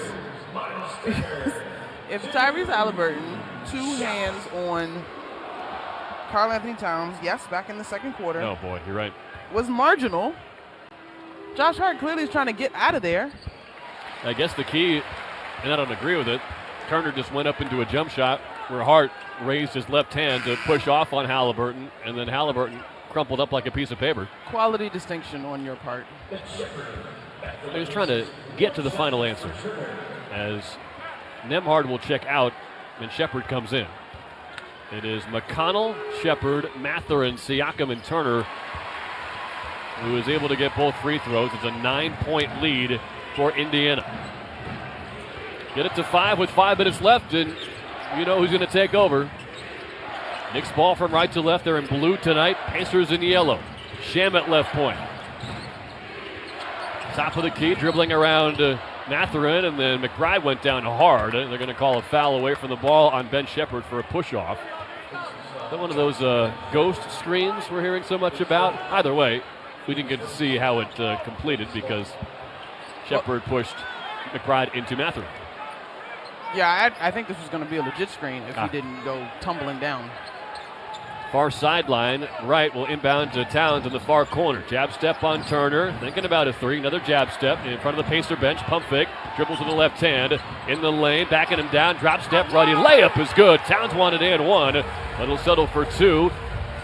He had 4 points entering this quarter. He's got 5 in the first minute and a half.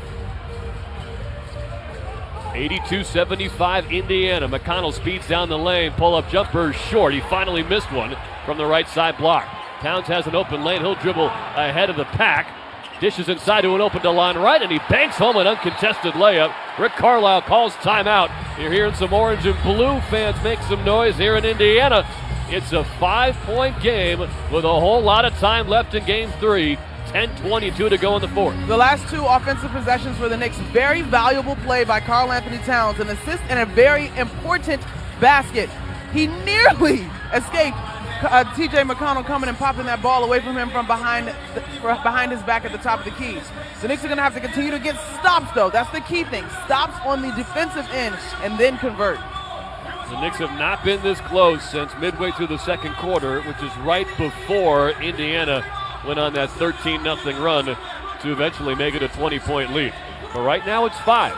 We'll take the timeout just like Rick Carlisle did. Indiana 82, New York 77. You're listening to New York Knicks basketball on ESPN New York and the MSG Radio Network. Step inside an Infiniti QX60 and relax in uninterrupted comfort. Leave schedules, appointments, and meetings behind. That can definitely wait. Just turn on the available massage seats and unwind for just a little longer until you feel infinitely you. Discover more about the Infiniti QX60 crossover at InfinityUSA.com. Knicks Nation, what an unforgettable playoff run. Verizon, your hometown sponsor, is bursting with pride. The Knicks showed us what it means to lock in, play with heart, and dominate. Just like the Knicks are locked in trying to bring home a championship, Verizon's locking in something special for you. Get our exclusive 3-year price guarantee. That's right, 3 years of guaranteed pricing on my plan. We're here for you, just like we're here for the Knicks. Visit your local Verizon store today. Lock in the savings with our 3-year price guarantee, and let's cheer on the Knicks together. Price guarantee applies to then current base monthly rate with my plan. Additional terms apply. Get a double-digit bonus exclusively for Knicks fans from Food Bazaar Supermarket. Take $10 off of your order of $50 or more when you shop online at shop.foodbazaar.com. Plus, your first delivery is free. Go to shop.foodbazaar.com and use promo code FANSGET10 for the largest selection of international foods, an all-star lineup of the freshest meat, seafood, and produce, and $10 off of your first order of $50. Use promo code FANSGET10 at shop.foodbazaar.com. Knicks fans, when deciding to take a charter bus, there's only one choice. That's Best Trails and Travel, New York City's premier charter bus company. Best Trails and Travel has the highest level of charter bus service in New York City and has been serving New York's leading corporations, professional sports teams, and private individuals for 30 years. They offer premier customer service and the newest fleet of buses in the industry. Whether you're traveling with family, friends, or colleagues, Best Trails and Travel guarantees you the ultimate traveling experience. Visit them at besttrailstravel.com or call 212-206-6974. Thrivewell Infusion, New York's premier infusion and injection center, saving lives drip by drip. 82-77. The Knicks are the closest they've been since it was a 4-point game 2 minutes into the second quarter. It is a 5-point game right now. The Knicks will send out Deuce McBride, who sparked this comeback with 7 consecutive points at the end of the third. DeLon Wright, Landry Shamet, 2 cagey veterans who have absolutely proven their worth in a do-or-die game. Josh Hart and Karl Anthony Towns. So it'll be 4 players around 6'5" or so, and then Karl Anthony Towns at 7 feet. They're going to pick up full court here, inbound from McConnell to Mathurin, and they'll work their way out of the full court pressure. It is Shepard, Siakam, and Turner, the other 3 on the floor. So you would expect this group to be okay switching almost at all 5 positions if they have to. Entry pass to Siakam, tipped and stolen by Hart. McBride gets it back to him on the right wing. Hart up top to Towns, pump fake to Logo 3, down the lane, 2 steps in the paint, took a hit and he scored. And 1 for Towns, a left-hand layup. He's having a monster fourth quarter, and he can make it a 2-point game at the free throw line. What a take by Karl Anthony Towns, and it is impressive that he doesn't settle for the jump shot, which you customarily see him do. Now, as much as the Knicks have a little bit of momentum here and energy, here comes Carlisle with his 2 starters, Nembhard and Halliburton, back on the floor. Lots of basketball left to be played. We'll see if this group can continue to be a plus. Towns at the basket to our left, taking a long look at the rim. Lines up the free throw, it rattles out. One-hand rebound from Shepard, tied up by McBride. It's going to be a jump ball. McBride ripped the ball, and Shepard actually fell out of bounds along the left stanchion padding, so McBride wanted an out of bounds off of Indiana. Fans wanted a foul, and I think they should be fortunate to be getting a jump ball. By the way, Towns, 7 points in the first 2 minutes of the fourth quarter. Knicks are down by 3. And he finally got the and one call that was overturned because of a challenge earlier in the game. I'm just looking. That's his first free throw. Goodness gracious. For a guy that absorbs that much contact? He should start flopping, honestly. I hate to say it. Tip is won by McBride. Shamet top with a key. Hands to McBride. Sets a screen for him. Left wing McBride pulls up for a three-pointer. And it rattles out. That one halfway down. He could have tied the game. I really thought from our vantage point, watching that one go up, that it was going down. I was with you. Knicks have not tied the game since the first quarter. Halliburton, as Monica told you, back into the game, dribbling from left to right. Gets to the right point, stopped by right. And out of the top of the arc again, it's Turner. Pass to a cutting Siakam, catches on the far block. One dribble, spin move, tough leaner, nailed it, and one. That is a light. You talk about a regular season foul call. Yeah. I'm not sure who that was on. It's either Josh Hart or Landry Shamet. The problem is he made the shot, so you're really just challenging for 1 point if you want to appeal it. I didn't see much there. Siakam fell down out of bounds. A really impressive acrobatic shot, but the Knicks are looking around confused. Yeah, I mean, Siakam's been great in this series, particularly in game 2. I take nothing away from him, but just basketball movement and basketball plays, your momentum sometimes is going to take you a little bit out of the play. Landry Shamet now heads to the bench in exchange for OG Anunoby, who obviously is a starter in that position, but what you liked about that group was their effort, their urgency on the defensive end. and frankly their communication. And OG Anunoby has been hemmed up quite a few times in miscommunications that have led to open looks for these Knicks, so he's got to hold the line there. Yeah, 11 quality minutes from Landry Shamet in a must-win game. Foul shot was missed by Siakam, so still just a 5-point deficit. 9:11 to go in the fourth. Towns backing down. Siakam hop step in the lane. He's getting tackled in there, and they finally call a foul. Siakam wants a challenge. I almost want them to do it. I'm with you, so that they don't have a challenge later if it becomes relevant to this ball game. What a game, what a fourth, I should say, for Towns. He was getting hugged around the waist, and then he went up for the shot after a power dribble in the paint, and then he got fouled on the arm. So I'm so fat. What does Siakam think should be challenged? I don't know. Towns just missed his first free throw attempt a moment ago after a three-point play opportunity. Back at the basket to our left, and he drains this one. So it's a 4-point game, 9:06 to go in the fourth. There were frustrating moments in this game, not just for the Knicks, but I'm sure for the millions of fans eagerly rooting them on at home. Yeah, and you know, a conversation after game one was whether or not Tibbs should have gone back to the starters after that 14-0 run. There's a lot of game left to be played, but I think folks got to keep in mind the context and who starters are and what they've been able to accomplish in the league. But we will see how this one continues to play out. We're a ways away from clutch time. What you mentioned about these quick switchy guards was an excellent point. Towns got both. 3-point game, 9 minutes left in regulation. Nembhard at the right point, picked up by Hart. He'll drive on the right baseline, pulls up, and another foul called on Hart. He thought he was getting pushed off, but free throws coming for Nembhard as Hart picks up his fourth to match Brunson and Towns at the same level of foul trouble. I'm not sure. The other thing about that one, again, we just talked about the communication. Karl-Anthony Towns was over in help as if he was going to switch and left Miles Turner at the top of the key, probably on the left side, on the right side of the wing, excuse me. The Pacers keep leaving the door open with missed free throws. First one off the back rim. Delon Wright's coming out, and if he was playing at MSG right now, Landry Shamet too, they'd both be getting rousing ovations. I'm sure. And you know, I personally don't think those guys should get too comfortable over there, depending on how this goes, as foul trouble is a huge part of this for 3 of the 5 players that are on the floor right now, Brunson, Hart, and Towns. This is interesting, Monica.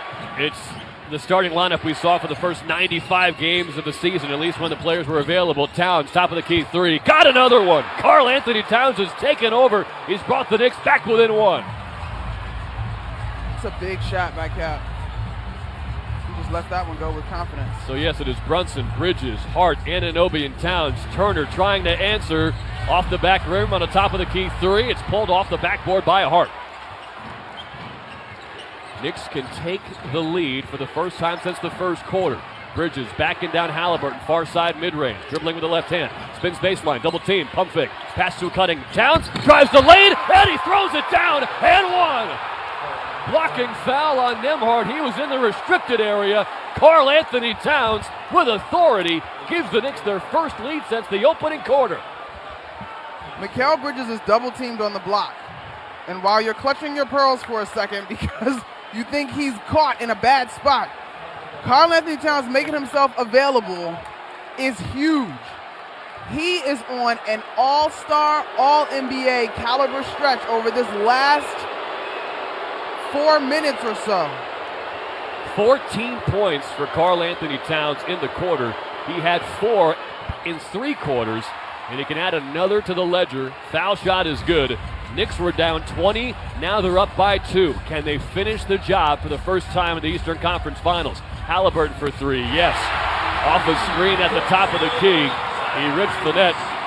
He missed 5 of his first 6 3-pointers, but of course that one goes to give Indiana a 1-point lead.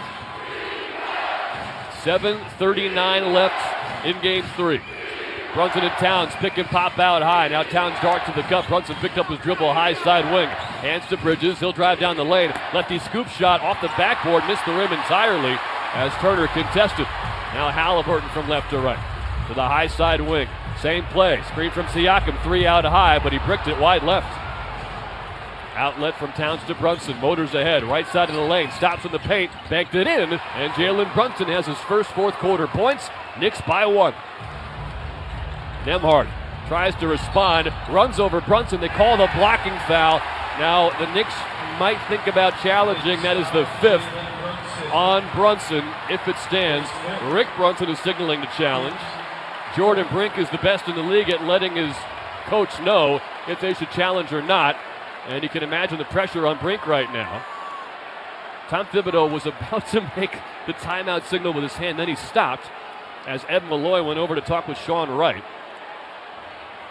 And now Tom Thibodeau will challenge. Wow. 7:03 to go in the 4th. The Knicks have an 89-88 lead after trailing by 20 late in the second quarter.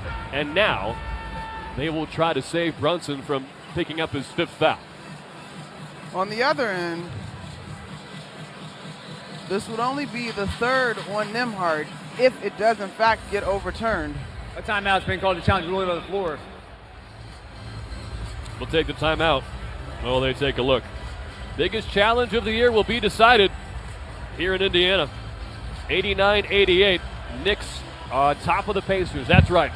The Knicks are leading this game after everything was tipping Indiana's way. New York Knicks basketball on ESPN New York and the MSD Radio Network continues after this timeout. Hear that? That's the beginning of a journey powered by the confidence that comes from driving a vehicle so reliable, it's backed by a 10-year, 100,000-mile limited powertrain warranty. Where your journey ends? Well, that's up to you. Visit your local Kia dealer today. Kia, movement that inspires. See retailer for warranty details. Always drive safely. Limited inventory available. Spring has finally arrived, and if you think a new central air conditioning system is out of your budget, think again. Sloman's is here to change the game with our Spring Fling sale. We're now offering cutting-edge 18-SEER 2025 refrigerant-compliant R454B systems, expertly installed by our certified technicians, all at the lowest prices of the year.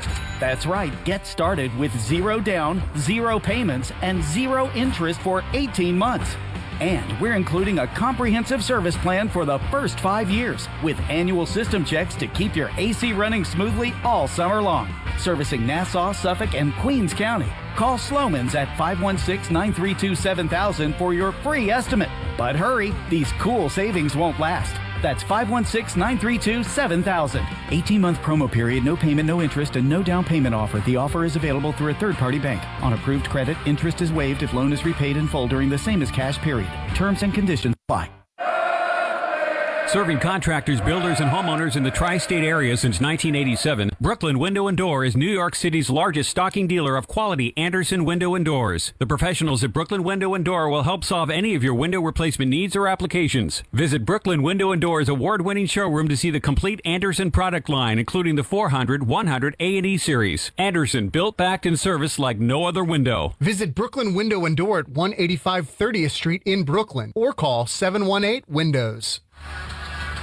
Well, a bit of a wishful thinking challenge by the Knicks. Brunson was moving. They will call the block, so he's got his 5th foul.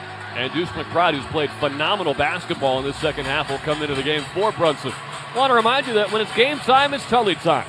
Start of the second half is brought to you by Tullamore Dew Irish Whiskey, the original triple distilled, triple blended, and triple cask matured Irish whiskey. Be sure to grab a Tullamore Dew or try the all-new Tullamore Dew Honey during tonight's action. With Monica McNutt, I'm Tyler Murray. Improbably, but perhaps unsurprisingly, if you've watched the Knicks this playoff run, New York leads Indiana after trailing by 20. It is 89-88 with 7 minutes to go. And yes, you want Brunson out there, but the way Deuce McBride has played on both ends, this isn't the end of the story for the Knicks. Well, and the applause you hear in the arena, folks, is Aaron Nesmith returning after injuring an ankle earlier in the ballgame. And listen, LT, this is why you play a team sport, because it's not always going to be your star's night, as much as you would love to see that. Nesmith gets the ball right away, tries to drive far baseline on Hart. Tough contested layup, wouldn't go. Rebound Towns. Towns will take it from right to left into the front court. Rip through move on Bradley. Ball came free. Towns got it back, and a push shot missed from inside the foul line, as Towns is looking at the officials for a foul. As frustrating as it might be, the Knicks cannot play for calls. They got to go score the basketball. Halliburton in the lane. Bridges on a zip floater. Misses. Towns a good contested rebound. Long outlet to Hart at midcourt. Knicks don't have numbers, McBride in the left corner, drives baseline, snatched it back from Neesmith, and now resets with Hart on the left wing. Up top for Towns, quick trigger three. Wide left. The way Towns has shot it in this fourth quarter, you figured that one was going in. He's had 15 points in this final frame, and it's been such a weird game for the Knicks. That is now the game high, 19 points. This is where quick shots, though, for the Knicks are going to be a double-edged sword. They got to be extra careful. Siakam's been living in the mid-range all series. He nails a step-back baseline jumper on the far side to give Indiana a 1-point lead. We have hit the midway point in the fourth quarter, 90-89 Pacers. Towns out high.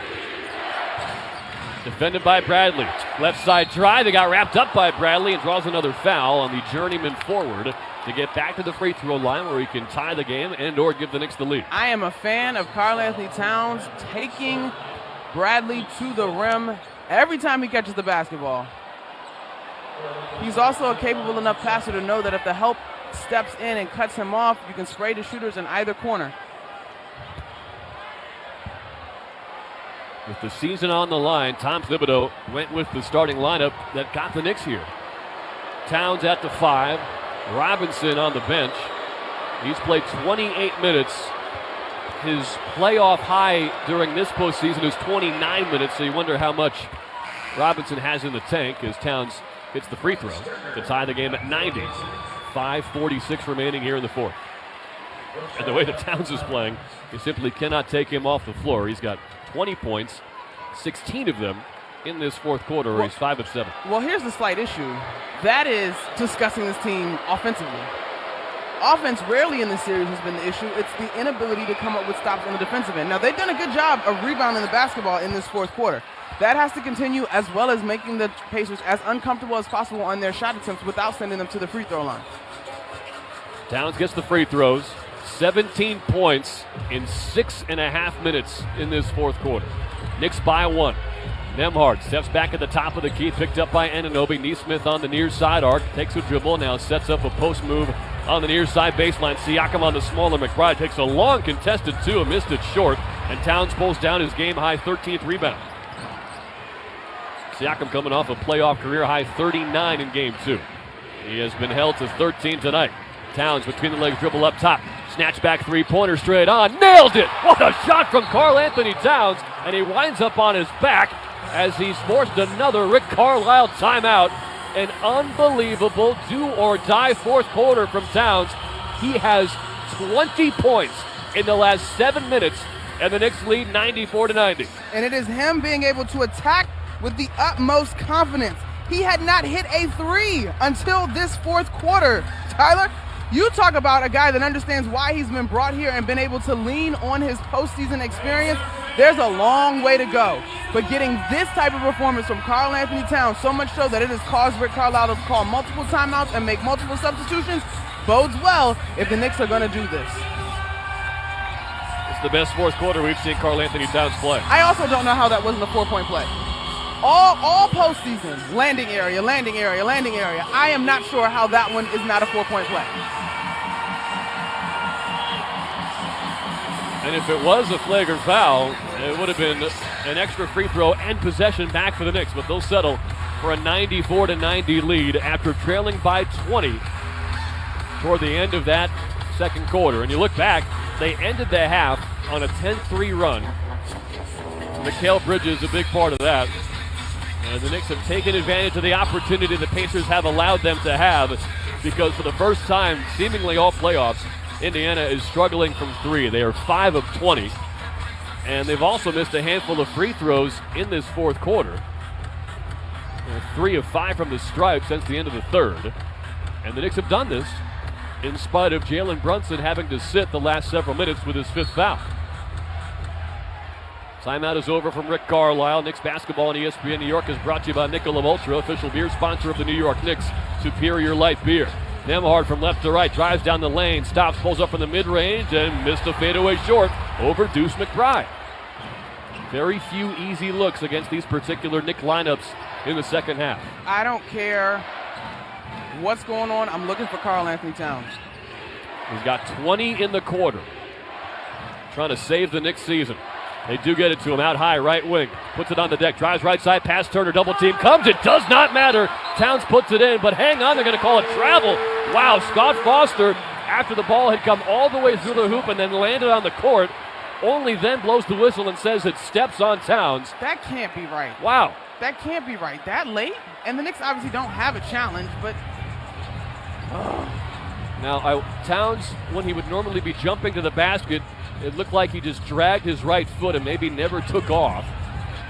That's the only replay we got, though. 4-point Knick lead. Siakam, baseline turnaround, banked it in over Bridges.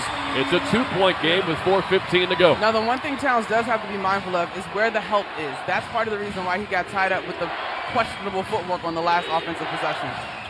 McBride at the circle, hands to Bridges out high. Defended by Neesmith, screen from Towns. Whistle blows, and Neesmith reached in, trying to fight through that screen. And that will be, critically, the 5th foul in the quarter against the Pacers. That means Mikal Bridges will get his first foul shot attempt of the game. And especially for Bridges, it's been interesting this postseason. He was 6 for 7 against Detroit, 0 for 0 against Boston. And in this series, Monica, he's 1 of 4. He's obviously an excellent shooter from 15 feet as he perfectly grips the net on his first free throw at the basket to our left. Yeah, and with that mid-range being his prowess, you expect him to knock down free throws. Coming into the postseason, you mentioned the numbers, or coming into this series at least. Bridges gets both, nothing but net both times. 4-point Knick lead. Halliburton rolled it ahead slightly, but then picks it up, and the clock starts to tick. 3:56, 3:55, and down it goes. Halliburton up top, trying to cross over Bridges. Pick and roll with Turner. Steps back beyond the left side perimeter. 12 to shoot. Turner catches out high, hands on the right wing to Neesmith. Right side baseline drive on Anunoby. Almost lost his balance, but now he spins back to the baseline. Trying to muscle through Anunoby, but it's blocked out of bounds. Near sideline rejection from Anunoby, who has a word or two for Aaron Neesmith. 2.8 on the shot clock. This is where you need the Knicks defense to continue to stand up, defend without fouling, and communicate. 3:35 to go. Inbound to Turner, right wing. He'll have to hoist at the end of the shot clock. He only realizes it now, and he bricks it off the right side backboard. A rare late game lack of execution from Indiana. Shot clock violation. Excellent defense by Karl Anthony Towns. He gets both hands straight up, acknowledging verticality, does not break that plane. Man, oh man, this next 3:36. All right, folks, buckle up. I haven't seen you this nervous since Boston. 3.5 to go in the fourth. Knicks lead at 96-92. Down 2-0 in the Eastern Conference Finals. Down 20 a quarter and a half ago. McBride on the right side, almost dropped it out of bounds, whips a pass near sideline, and Anunoby almost touched it before it went out of bounds, but apparently it hit a Pacer fingertip last, but still just 7 on the shot clock for New York. That was a good play. Towns a hook pass to a cutting McBride. But much like we saw at the end of game 1, Rick Carlisle is going to challenge. And because they've been so good at it, you have to assume they're going to get this one right. It was Brunson at the end of overtime. A pass was tipped by Nembhard and then by Brunson before it went out of bounds. And that would eventually give the ball back to Indiana where they would ice the game. I said this in game 1. And when we go for our meetings to prepare for next season, I would really be curious if the process by which teams are allowed to get challenges in is going to be reviewed or discussed at all. Oh, yeah. We've talked about that all year. I like that you have at least a moment to look at it, but the whole standing around concept, instead of just playing basketball, is a bit frustrating. Yeah, and especially when, like the Knicks are trying to inbound the ball so that the Pacers don't have an opportunity to do this. So then it's just kind of the luck of the draw on how quickly an official inbounds the ball. Like, what's being monitored? Well, as far as the replay goes, I don't think it hit Anunoby, but I'm also not sure if it hit a Pacer. Scott Foster taking off the headset. We're going to find out. We'll see if that assistant coach pumps his fists again once he hears the call. What assistant coach? I missed that. After review, Neesmith did not touch the ball as it went out of bounds. It'll be Indiana ball, successful challenge. They still be charged a timeout because it's their second challenge and they're out of timeouts for the rest of the game. So neither team has a challenge left for the final 3:19. And relative to the massive momentum swings we have seen in successful Pacer challenges this postseason, that one feels pretty palatable. But they'll get the ball back down 4, 3:19 to go in game 3. Halliburton from left to right into the front court. He's got Nembhard and Neesmith, Siakam and Turner on the floor, and he hits the right elbow jumper over McBride. 2-point game. So the Pacers are going with full-court ball pressure, whether it's Jalen Brunson or otherwise, as Nembhard is shadowing Deuce McBride. Brunson on the bench with 5 fouls. It is clutch time. He's not out there. McBride's led the way with Towns. He'll drive to lane and a block attempt from Siakam, but he fouled Deuce on the dunk. And because seconds ago their last challenge was used, there's nothing they can do about the argument. Siakam, he leveled McBride chest to chest in midair and then blocked the shot. I am impressed with this take by Deuce. Me too. But if this block doesn't get called as a bailout, was the Knick closest by to come up with the ball? Looks like Josh Hart may have come up with the O board. Maybe. That's why I told you that out of bounds challenge, you can tolerate that because it didn't involve any points as McBride connects on the first free throw at the basket to our left. It's a 97-94 Knick lead. 2:51 to go in the fourth quarter of game 3. Gosh, this is so much time in this ball game. Yes. Brunson is standing at the right baseline. McBride rattles in the second. He's got 9 points, all since the latter part of the third quarter. Remember, he only played 1 minute in the first half because of 3 quick fouls. Whistle and a foul called on New York. It will be their 5th. Let's see. It was Karl Anthony Towns battling for position with Turner. And it is now 5 fouls on both Towns and Brunson. So 40% of the Eastern Conference starting lineup in the All-Star game is 1 foul away from disqualification. And because those are the 2 defenders that Indiana loves to pick on, well, they're going to have even more opportunity to go after it. Karl Anthony Towns has the right, to your point, in a Game 3 of the Eastern Conference Finals to bump a cutter. Just because Miles Turner flings his head and locks back. Yeah. I mean, come on, Scott Foster. Like, that's not the tenor of this game this entire time. Knicks led by 6 a few moments ago, but now it's down to 2. 98-96 New York.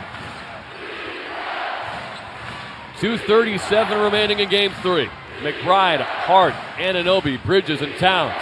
Towns and McBride pick and pop. Towns up top, catches, pump fakes. Down the lane, met by Siakam, hangs in the air, missed the layup. Got to be careful reaching in on a rebound. Will hang off. And the Pacers take over, chance to tie or take the lead. Brunson heads to the scores table. Pick and pop, Halliburton and Turner. To the right corner now, it's Nembhard. Dribbles out to the wing. Watched by Anunoby, dishes to Halliburton, pick and pop there. Pump fake up top, in the lane, Nembhard, ball fake, ditches right corner, Halliburton, extra pass to the wing for Turner, long 3-pointer, off the back rim. Anunoby and Siakam both go down to the floor, no call, as we hit the final 2 minutes of the fourth quarter. Karl Anthony Towns is gimpy, favoring that left leg. Bridges, baseline drive, reverse layup, blocked by Siakam, rebound Hart, kick out McBride, misses a left corner 3. Oh, the most open shot McBride has had all playoffs. He's been so good in the third, couldn't hit there. Siakam underneath, got pushed off the spot by Anunoby, and Siakam will get 2 free throws and a chance to tie the game with 97 seconds to go. Mikal Bridges opted for a reverse. It wasn't really an opt because Miles Turner was right there. But I kind of think you give the left shoulder slide step we all drill in middle school into Miles Turner and try your luck at an and-one play or free throws versus shying away from the contact and getting a shot blocked.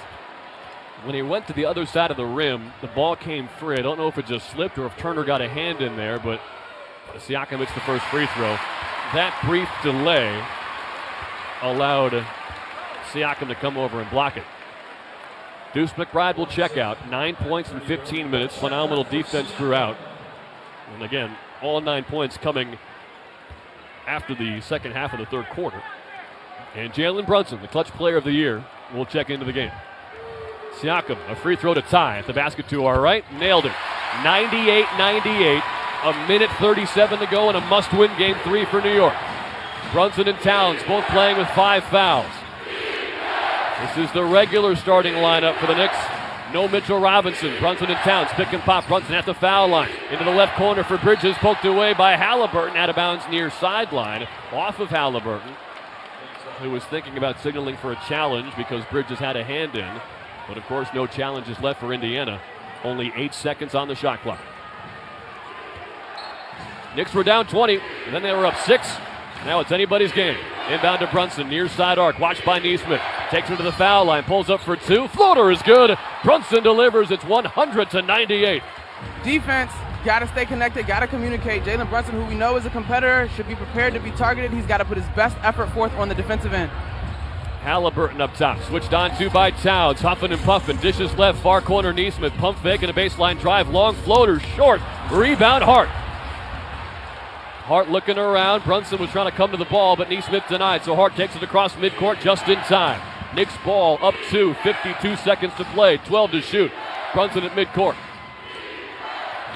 Defended by Neesmith, 7 to shoot. To the right wing, spins, drives to the right elbow, all the way to the rim, stripped inside, ball out of bounds off of Indiana, left baseline. Knicks will inbound with 3.5 on the shot clock. I'm looking for Karl-Anthony Towns on a 3, quite honestly, unless you can get a clean cut, somebody coming straight to the basket on this inbounds. Brunson handed the ball, inbounds Bridges, left corner, pump fake, back inside to Brunson, turnaround jumper, air ball, shot clock violation. Not sure if Brunson expected defense to swarm around him, but he was actually wide open on that shot. And now Mitchell Robinson and Deuce McBride are going to hop off the bench with 37 seconds left to get your defense for offense, and maybe more importantly, a little breather for Karl-Anthony Towns. So similar to last game, the Knicks have 2 timeouts here, as they clearly are going to go offense for defense, which I think is a smart move. Inbound to Halliburton. Pacers can tie or take the lead. 30 to play, 15 to shoot. Robinson matched up with Halliburton. Drives down the lane to the right corner now. Into the near wing. Nembhard up top for Turner. Takes a long 3 for the lead. In and out for the top of the key. And Hart crashes in for the rebound. He got fouled by Nembhard. Free throws coming for Hart, who was down and grabbing his right knee.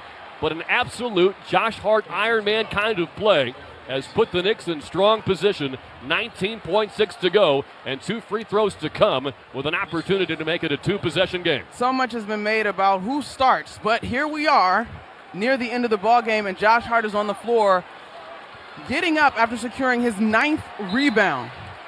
An absolute had-to-have-it rebound, and Hart skies above the rest as he'll take a trip to the free throw line.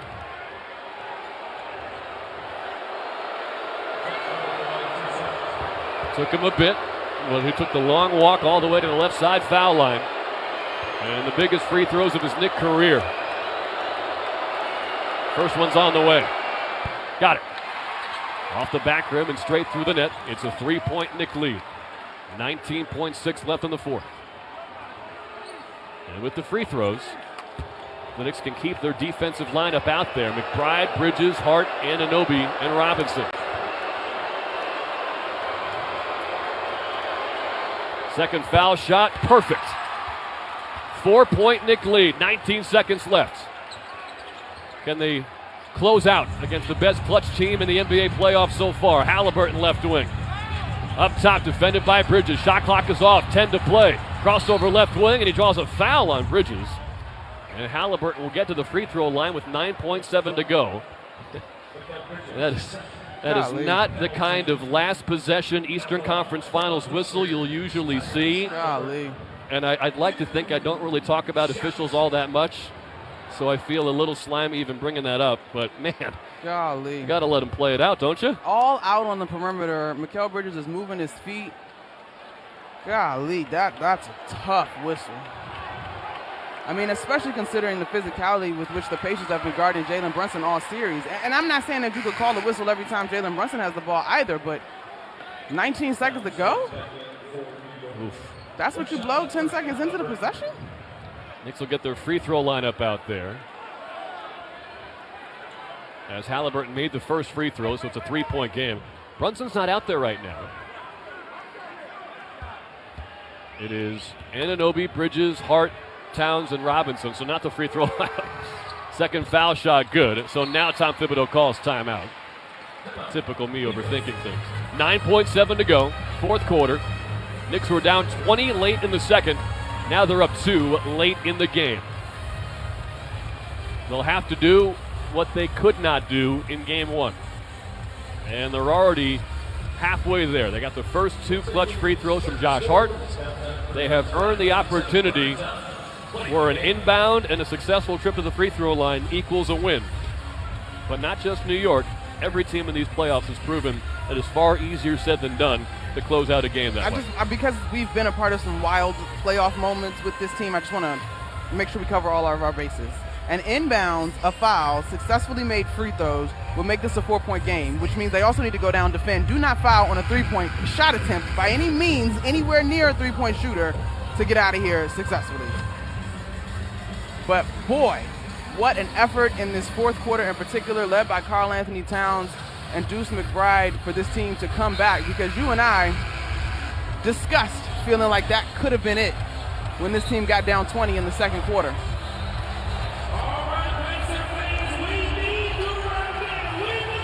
We're 9.7 seconds away from the end of the fourth quarter. Thrivewell Infusion, by the way, is New York's premier infusion and injection center, saving lives drip by drip.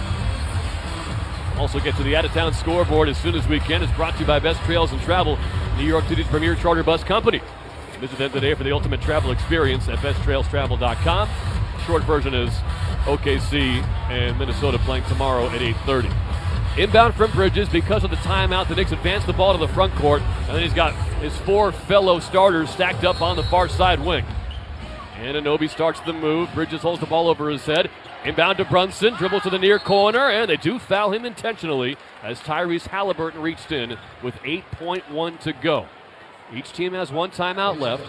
The Knicks have a 102-100 lead. Mitchell Robinson's going to come in for rebounding and defense, perhaps. And Brunson, after talking to his teammates, will line up at the free throw line, where he is 8 of 8 tonight.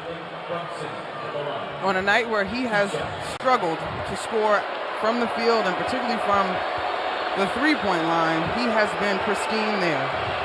At the basket to our left, the first foul shot is perfect. 103-100.